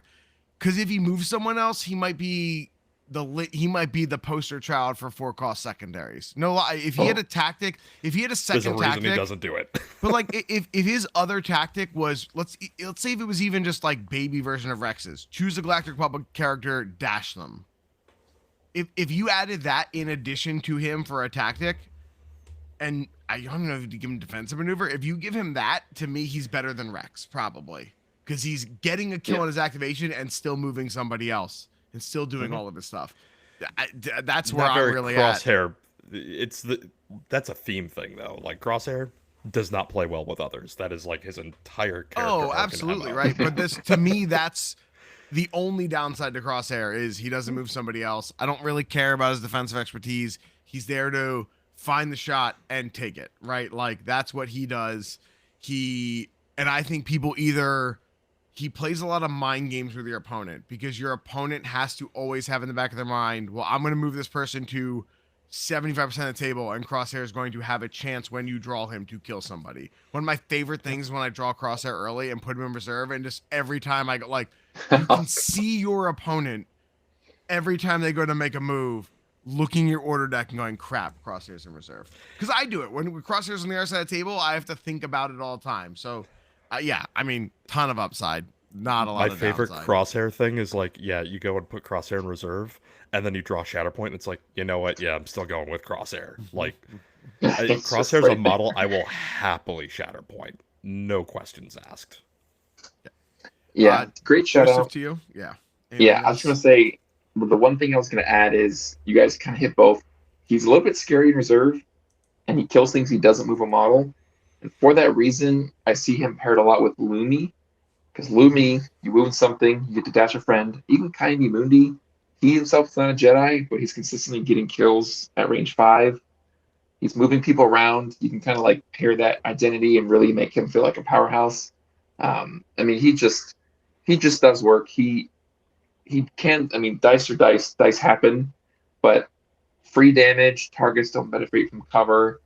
If you're tying in any kind of coordinated fire like a pin or damage, he can really hit that damage pretty quickly. And easily finish off a model, and like Accuser said, things like rebel commandos and things, he can find them and delete them in the right situation. So Yeah, um, he's Well, deceptively fast and he hits hard. Like, yeah, the only thing he he doesn't do is help friends. the expertise is not the worst I've ever well, seen. keep in He, mind Nope. he can deal 10 damage, which kills all but what 4 models in the game. He can repo twice and do a move action. He has a step 5 on his tree and has it on 4 plus expertise. So like And has has a supporting lot. fire dash now too, between either Yeah. Arfs or Kit Fisto. Like, doodle move. And hey, look, I'm telling you, I've used Relax, I'll handle this. It catches people off guard. You It's pretty cool. will.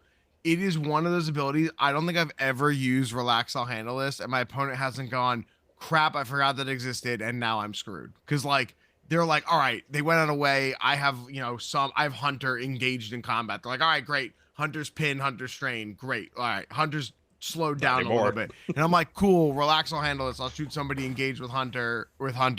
Cool, I'll take these recovers. I'll remove these conditions. Got it. Done. Yeah. I'm not It's saying it's something you're honestly like, it's cool. Like, yeah, it's a I don't go great out of my way to effect. set it up, but it's something that casually comes up and no one sees it coming, and it's just so nice when it does. So It's a um, nice to have for sure. yeah. Next up is Pawns. Oh, and that's me, Pawns. So I think Pawns, a lot of the same conversation as Phil. I think where their home was originally was to make the whole idea was to make Mace more playable. I think Republic has so many issues, are so many examples of 7 costs they need to hit, and right, you need to have your 3 costs somewhere. I think the issue with Pawns, like Phil, is that the 3 cost supports in 501st and ARFs are frankly better than the 3 cost secondaries. Yep. So if you have to take your sacrifice somewhere, it's probably on the 3 cost secondary, and you'll probably I'll play just 50 first. I'm fine with yeah, that. right. Like you'll probably take a 501st or an ARF and just play your 4 costs that are better. He moves someone, which is big. That's huge. Getting the ability to dash anybody, great. Obviously with primaries, the extra deployment's fine. I don't think it's good enough to take him, and I don't think because it's not infiltrate, is it worth it? Probably not. And the immunity to expose is obviously less relevant than ever before. Yeah, I think he falls into a lot of the same conversations as Phil. Joseph, anything else? Any other thoughts? Am I missing something with Pawns? no, I think you hit the notes here. I mean, Repo on 2 is cool. He can move like 6 dice isn't terrible. Repo on 2 is fine. Is nice if 4 you can get damage, it. 2 steps in. That's more Yeah, than a right. lot of He can go top secondaries. and go 4 damage in a shove, or go bottom 3 damage in a repo. Like, so he's got some flexibility. His expertise is okay. 1 to 3 being 2 is fine. Like, it's great when you roll that 1 expertise. It's terrible when you roll that 3 expertise. So, Yeah, I think. Accuser. Oh, sorry, go ahead. So I was you adding have one more anything thing. else? It just Yeah. 7 health models right now just feel like they've been left behind. I think with enough 8 health models to fill out a list, that 7 damage is truly a break point. I mean, we talked about Wolf earlier. Full tree on Wolf is 7 damage. If you just had 8 health, guarantee Wolf cannot wound you short of any sort of coordinated fire damage or something like that. So yeah, just 7 health. Oof, hurts. That's all I was gonna add. I like Angry Penguins that he's a defensive maneuver away from being okay-ish. I probably agree with like him being slow in addition is like salt in the wound, right? Like not only yeah, he moves somebody, but if he can move somebody and potentially move himself, that definitely gives him because some of the 4 cost supports are really good, it does give him a little more play. So I think it's a good call out. Accuser, anything else to add on here? I have 3 things to add to that. 1, he's a force neutral activation. He doesn't have anything to spend force on in his turn, and sometimes it's just the economics work for that, and that's fine. 2, Delta Squad is a few weeks away, and CT411 gives Sev and Scorch a home outside of the boss package, right? I don't hate the idea of forward deploying 7 Scorch to like Alpha Strike something, or just project the Delta Squad bubble forward. I think there's some interesting stuff that doesn't exist necessarily today, but we're a few weeks away from maybe let's talk about it. 3, there was one huge missed thing that they should have fixed when they did a balance pass. Um, Much like Phil, Commander Pons dies early in the TV show. He never wore phase 2 armor, so his defensive expertise is incorrectly named from a lore standpoint. Just saying. He wears phase 1 armor. Oh, that was not something I had on my bingo card. Important call out. Yeah, Guys, like, get it right. You got it Great right for call out, Phil. accuser. Also, you called him CT411, and I had to go look at his card. I'm like, is that it? Oh, yeah, it's on his card. CT411. So just a random lore aside, he had a CC 4-digit number in source books for the first season. Then for the second season, they called him CT411 in dialogue, and it took the canon just priority over it. So he has a CC number somewhere in an old source book, but then he called himself CT411 in dialogue to Aura Singh before Aura Singh puts a blaster bolt through his head and dumps him out an airlock. The dude had it real rough in the show. next up on the list then is Nadar Veb, and we're back to you, Joseph. Ooh, Nadar Veb. Speaking of 5-cost secondaries, I have struggled to see how he is bringing the same value that Shakti brings to a list. Going back to Shakti, her tactic is dash something and jump herself. His tactic is dash something, nothing else. Yeah. He does have I got carried away, which means he can dash when a primary unit makes a move action. That can be fine. You could almost argue that's like the equivalent of having that extra dash, but it's a little bit conditional. Did you draw him early and maybe your opponent hasn't activated a primary yet, so he probably needs the dash himself. He can roll a lot of dice, kind of running up, smacking something with a lot of dice. You could pair him with Vader. He's got heals on his tree, and he's got a little healing identity if a primary or secondary ends the movement engaged with him. Especially with, there's a lot of range attacks right now. You can just play around not engaging him. So that identity doesn't feel super impactful. So he kind of just dies. He's 8 health, 4 dice in defense. His expertise is fine. I'm blocking 1 for 1, 2 for 2 and a heal, 3 for 2 and 2 heals. It's like, does he need hunkers so he survives and then you're doing Obi-Wan things? Or do you want to roll a lot of dice and go a Vader route? Are you now taking him because he's aquatic in some kind of Norsery list? I just don't. He's got an interesting kit. I just don't see how it fits in, especially as a 5-cost. Other than that, he kind of punches really hard. But Accuser to you. I think the most interesting thing that he does, because the obvious direct comparisons to Shakti, and Shakti is, you're reaching for Shakti first. I've got carried away is, I think, not something you want to underestimate playing into him, right? Because he does force your opponent to change play patterns, kind of like when you play into Hunter.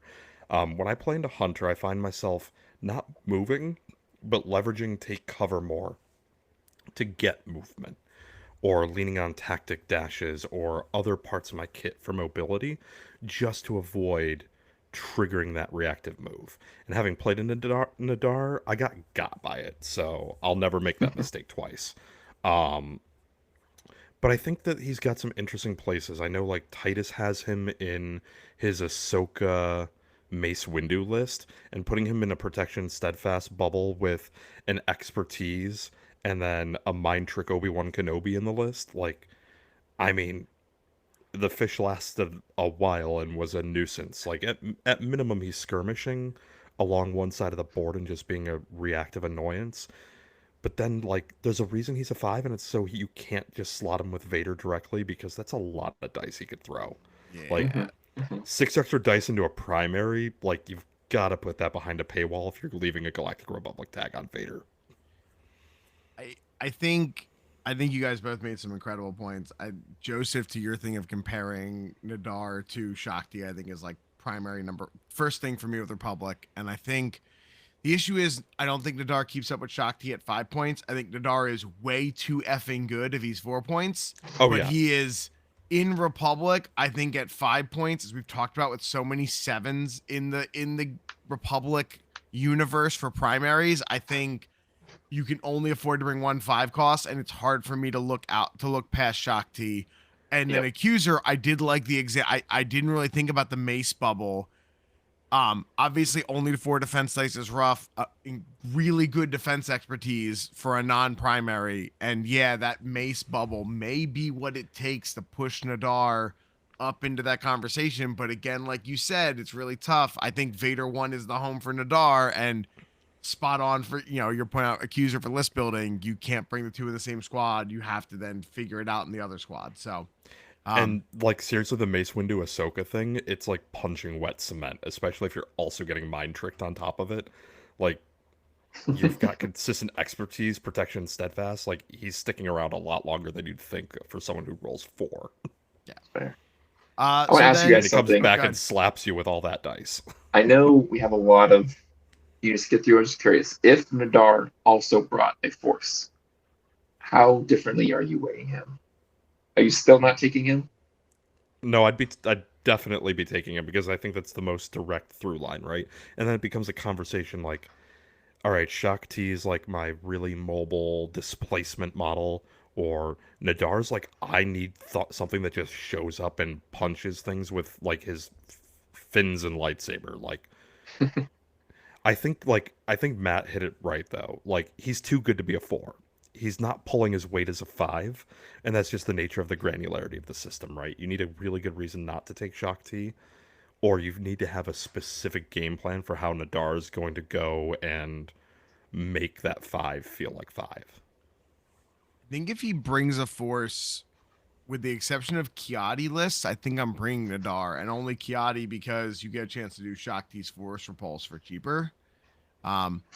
I think I'd bring Nadar in other Republic lists over Shakti if Nadar brought a force, just because I like the mobility a little bit more of Nadar. Yeah, he doesn't move somebody else with his tactic. He only moves one person, doesn't move two like Shakti. But I think there's a lot of other utility that sets him apart from Shakti. I do think he's worth looking at in a Kiadi Mundi list, if only because, like, A, he's squishy, sure, he's gonna die, he'll turn on Kiadi Mundi, but, like, at the same time, like, you can make I Will Hold Them Off free. He moves towards a primary that kills something. You're now gonna have I Will Hold Them Off for free, and that's... Yeah, he doesn't bring a force, but, like, adding 3 extra dice at no cost seems okay. I don't know. I think if you're willing to commit and like put the reps into Nadar, I think it's worth talking about. Um, and he does bring a force refresh mathematically, and like if you don't draw him like top deck, like, or even if you do, like, or reserve him, like he might get force back. So he's like Shakti's a consistent force. He has a floor of 0 and a ceiling of, well, are people diving on the center point in like Struggle 2? Maybe. Yeah. All right. Moving on. Next on our list is Accuser to you with Snips. Padawan. So Ahsoka's an interesting model because I think she came out, depending on, your stores and everything, she is like a core box model in a lot of ways. Like if you got the promo kit. So she's been in the game since the very beginning. But I think it was Kiadi Mundi that really like unlocked some potential with her, because for a secondary, she'll eat some force and she'll eat it fast. But there's very few models in the game, and I think 2 of them are named Ahsoka, that get to jump twice. And Kiadi Mundi makes that, cost half of what it would normally do. So there's a lot of interesting mobility there. But I also think the real value is like, she brings a tactic to move a Galactic Republic primary or a Jedi primary. There's a lot of interesting play there because, Republic, there's lots of Republic primaries. She can move Padme, she can move Hunter. Um, but there's Jedi in other places too, and you could like it's a way to move Luke if you're committing to some sort of cross synergy, like looking at list building and creative homes. Um, Kanan Jarrus, you don't mind moving him, you don't mind moving Jedi Luke. Jedi exist elsewhere and probably will exist elsewhere as the game grows. So I think Ahsoka's always going to have a place in like a Kiadi-Mundi list Yeah, I mean, or some weird hybrid. I think the really interesting thing with Ahsoka right now is she's finding a lot of those Anakin homes as well, right? People are playing Also, her. yeah. You're seeing a lot of her or Rex in that Anakin side of a lot of the Kiadi-Moody Anakins. The biggest thing to me there is she only moves primaries, period. And that's the only thing with me with her tactic is there are times you don't want to move primaries. Later in the game, I find I want to move primaries less because they're already in the spots they want to be, hopefully. And not them saying she's bad. Like that's just the biggest downside to me on her tactic and where I would waver between her and Rex. I mean, yeah, she can be a little more mobile because she can jump twice, whereas Rex can only dash twice on his turn. I find the deflects is okay. It's nice, supports like to go after her, so she has that deflect option. She just shove on one in her tree, which is great. So I think there's a lot of upside to her. I think there's a reason she's commonly in the mix with her or Rex. To me, I still go with Rex a lot because I like the ability to move anybody.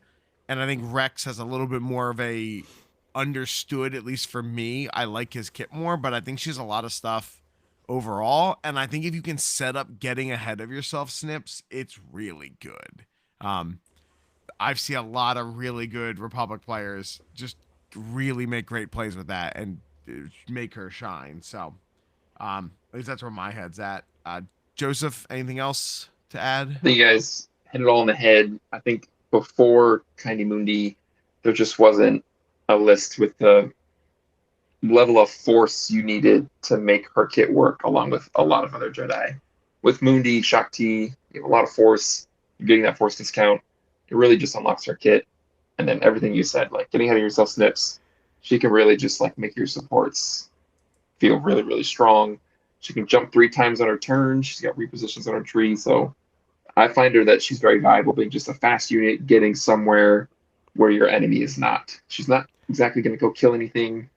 If one shove's not enough, she can probably go find a point that they left behind or something, which is how fast she is. So, yeah. Yeah, and I think like with Kiadi-Mundi being her best home, it does shore up the thing like she is really squishy.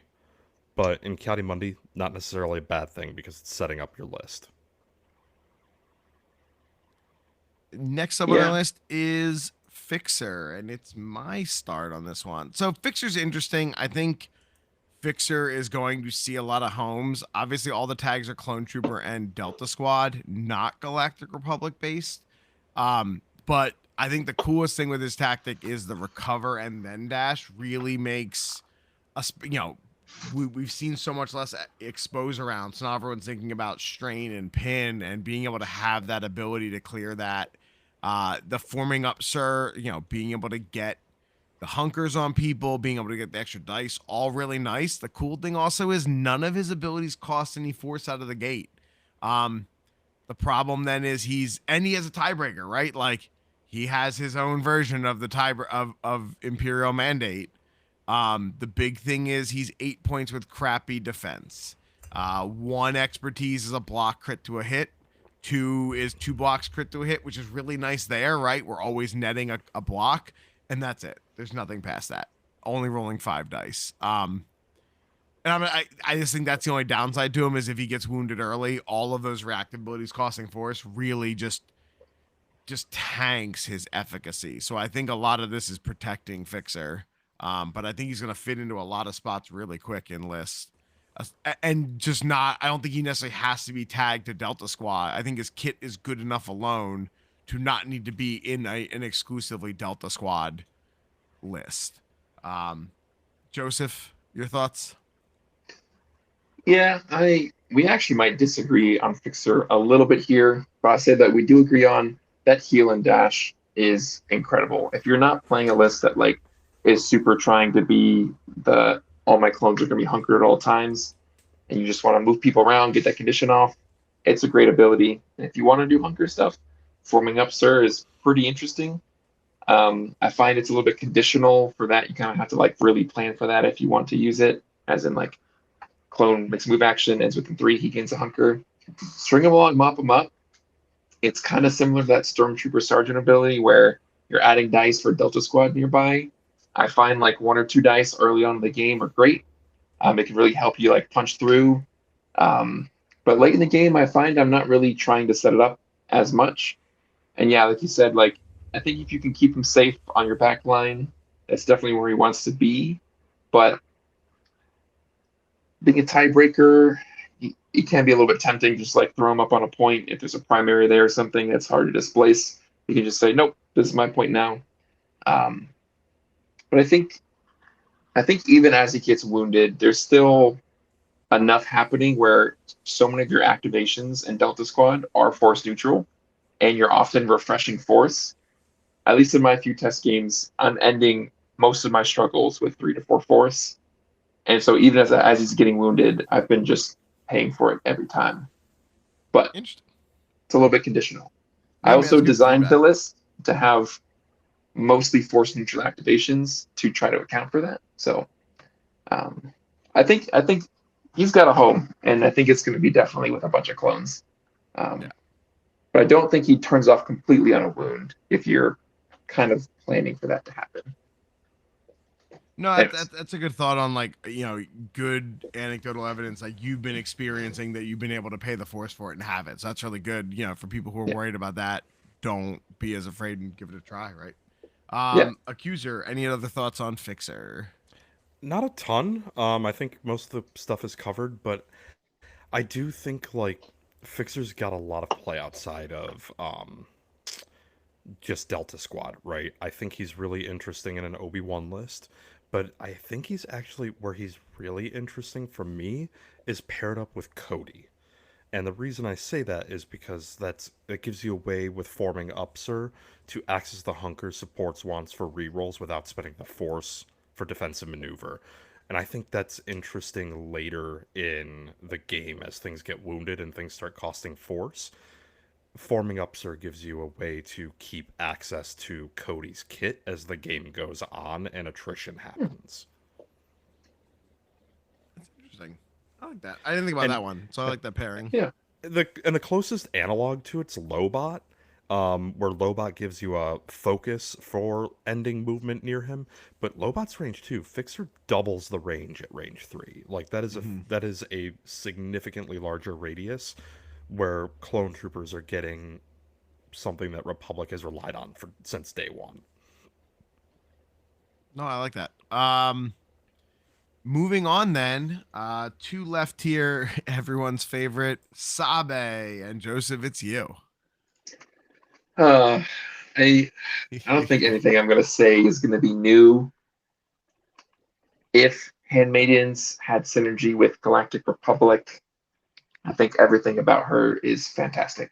I just, again, especially in the Clone Wars era, and you're probably playing her in some kind of Galactic Republic list, there are just a lot of other things that just take her spot in terms of there's other things that move models that aren't restricted to Handmaiden. There are other things that can roll out of dice. Um, Bodyguard is a cool ability, but I think if Handmaiden could just say Galactic Republic on her tag and basically that whole box, I think you might see her in a lot of places. But yeah, nothing too crazy. I think if you really want to make it work, like she's got to work with other handmaidens, but 1 to 2 expertise is only a block. 3 to 4 is still 1 block crit to miss. Just kind of squishy.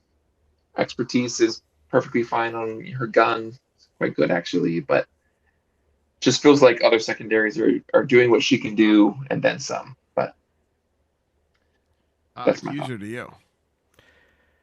So I've got two thoughts here because I was kind of down on Sabe until I played into her at the pre-release at Adepticon for First Contact.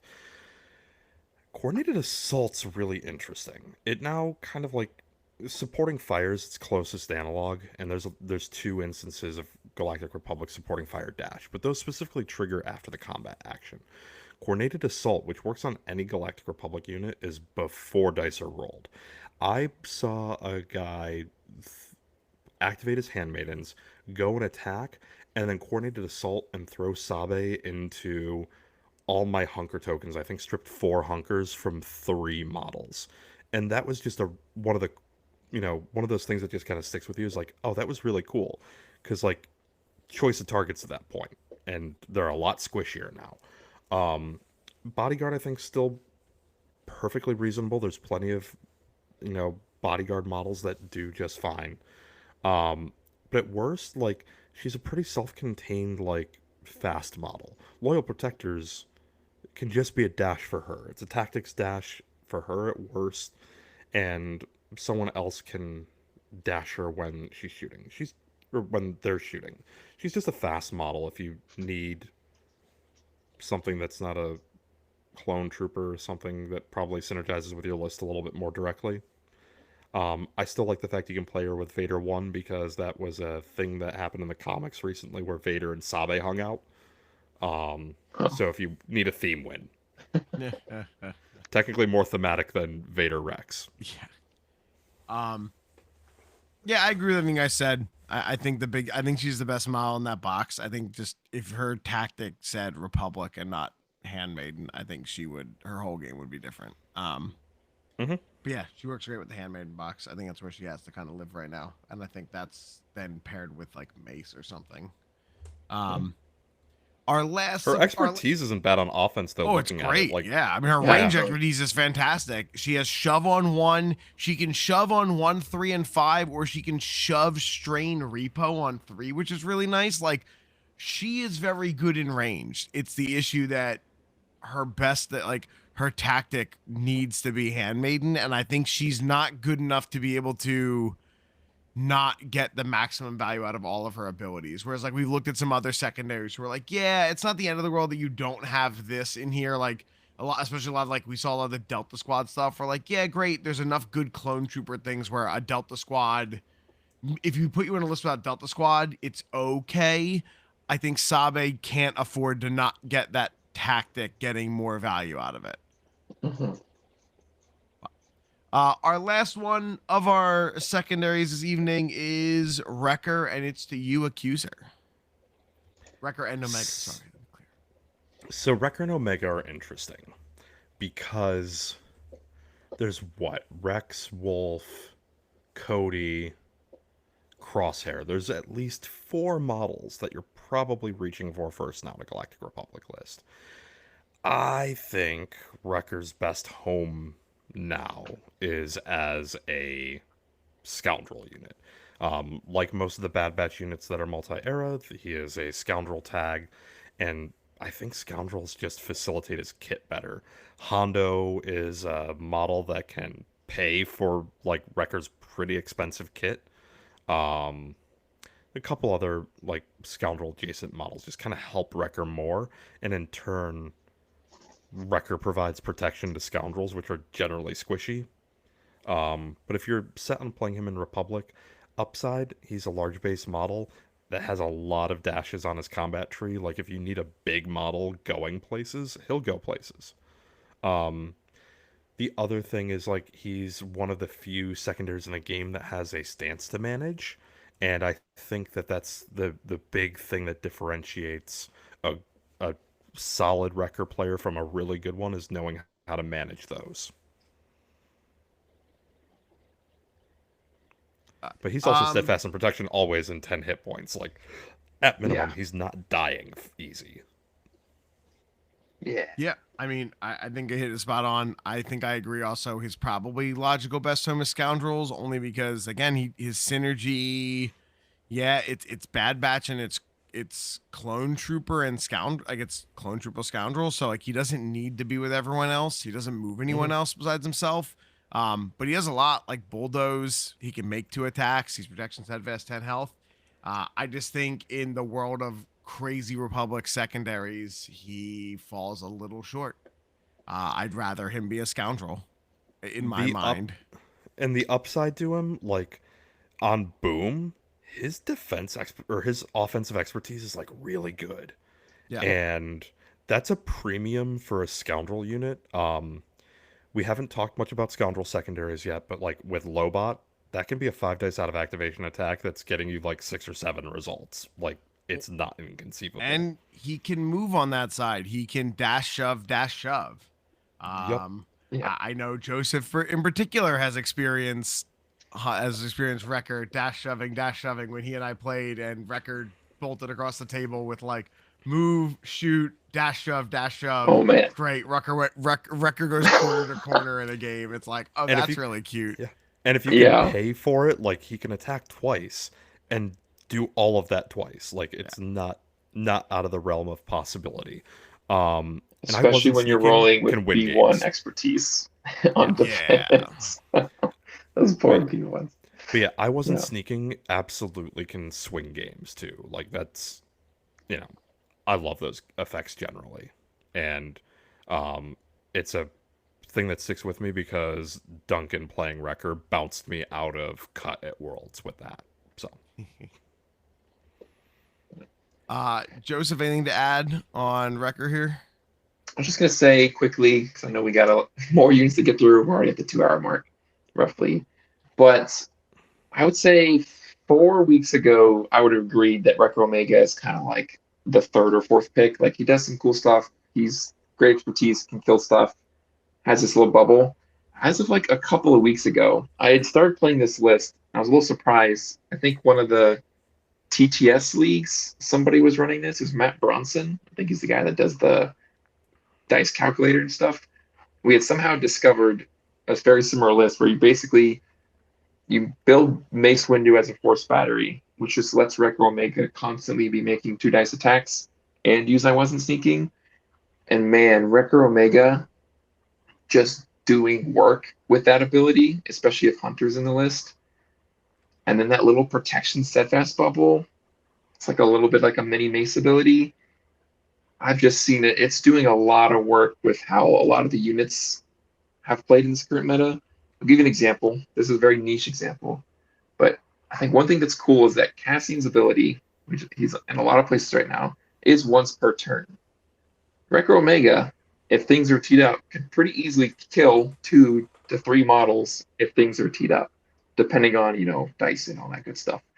So you can kind of reach this point with Wrecker Omega where if things are lined up, you can just go kill 2 or 3 models, and it's very hard to come back from.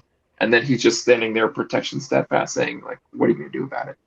And I've seen it work really well with supporting fire dash, which I don't think I've seen a lot of people exploring that with him, where he can dash, haha, yeah, and attack. He doesn't trigger the supporting fire dash yet. Maybe he dashes up the board a little bit off that. Then he actually makes his combat action and then does something else and then gets supporting fire dash. He just gets anywhere he needs to get as long as it kills 1 to 2 models, as long as you have the force for it, which is why Mace Windu kind of works there. But I think there's more to him with where the meta's going with clones and some models, like I said, my hot take, that aren't being looked at because we're not used to them being good, because we're still thinking, how do I play into revenge? And we're not in the Kanan Iden days. We're still discovering what the meta looks like, and I think he has a home somewhere. That's all. the Mace Windu idea is a really cool shout because Mace Windu for a 4 force does not need to spend any, and Yeah, can and also refreshes and too. Jedi Master refreshes too. And I don't hate the idea of like Anakin as well, because like Anakin will recover force, and I mean at that point it's just a really killy list. Um, yeah, Mace Windu though, good shout, especially because like Mace Windu is not always engaged, but if you're playing a lot of clone troopers or Bad Batch with Hunter, you're making up for it. Yeah, then you get 2 protection bubbles floating around the board. For your Sometimes clones. redundancy is a-okay. Yeah. Yeah, Especially there, where like it's such a linchpin to kind of what Mace wants to do there as well. I think just in the interest of time, I think we hold off on getting into our scoundrel topics and we just leave it here with our rebel or with our Republic and and separatists, welcome to the fun of Yeah. Republic having, you know, a casual 13 secondaries to separatist 5. Yeah, they've got some really good ones now. I mean, the Republic's looking good if you're just like They looking had at some good ones secondaries. Yeah. before. I feel like Rex to Oh, me was yeah. always like near the top 2 of my secondary list, and it's like, wow, they just kept getting more in the last couple months. So, And Wolf's been around for like a year and a half at this point, and is only just now being like people are like, oh yeah, Wolf is good. He always was, guys. Clones just weren't. that was the problem, right? Like he was weakened by association for sure. Yeah. I guess with that, then it's I guess we'll first off start by thanking our lovely guest here, filling in for Diz, Joseph. Again, he is General Joseph in our Discords, and then Accuser, it's to you on wrapping us up here. Man, I'm still not like 100% there yet, but we're gonna wing it and do our best. The most Star Wars thing you can do is struggle to pick which clone is going in your secondary slot because aren't they all the same? Perfect. Thanks everyone. Cut So here, normally Diz. I already marked cut here at 205 to go for the ending. Thank you all for hanging out with us. Yeah, I don't have the ability to do the weird dropping recording but still be on Twitch. Oh, we lost Joseph. All right, thanks everyone for hanging out. We will catch you all later.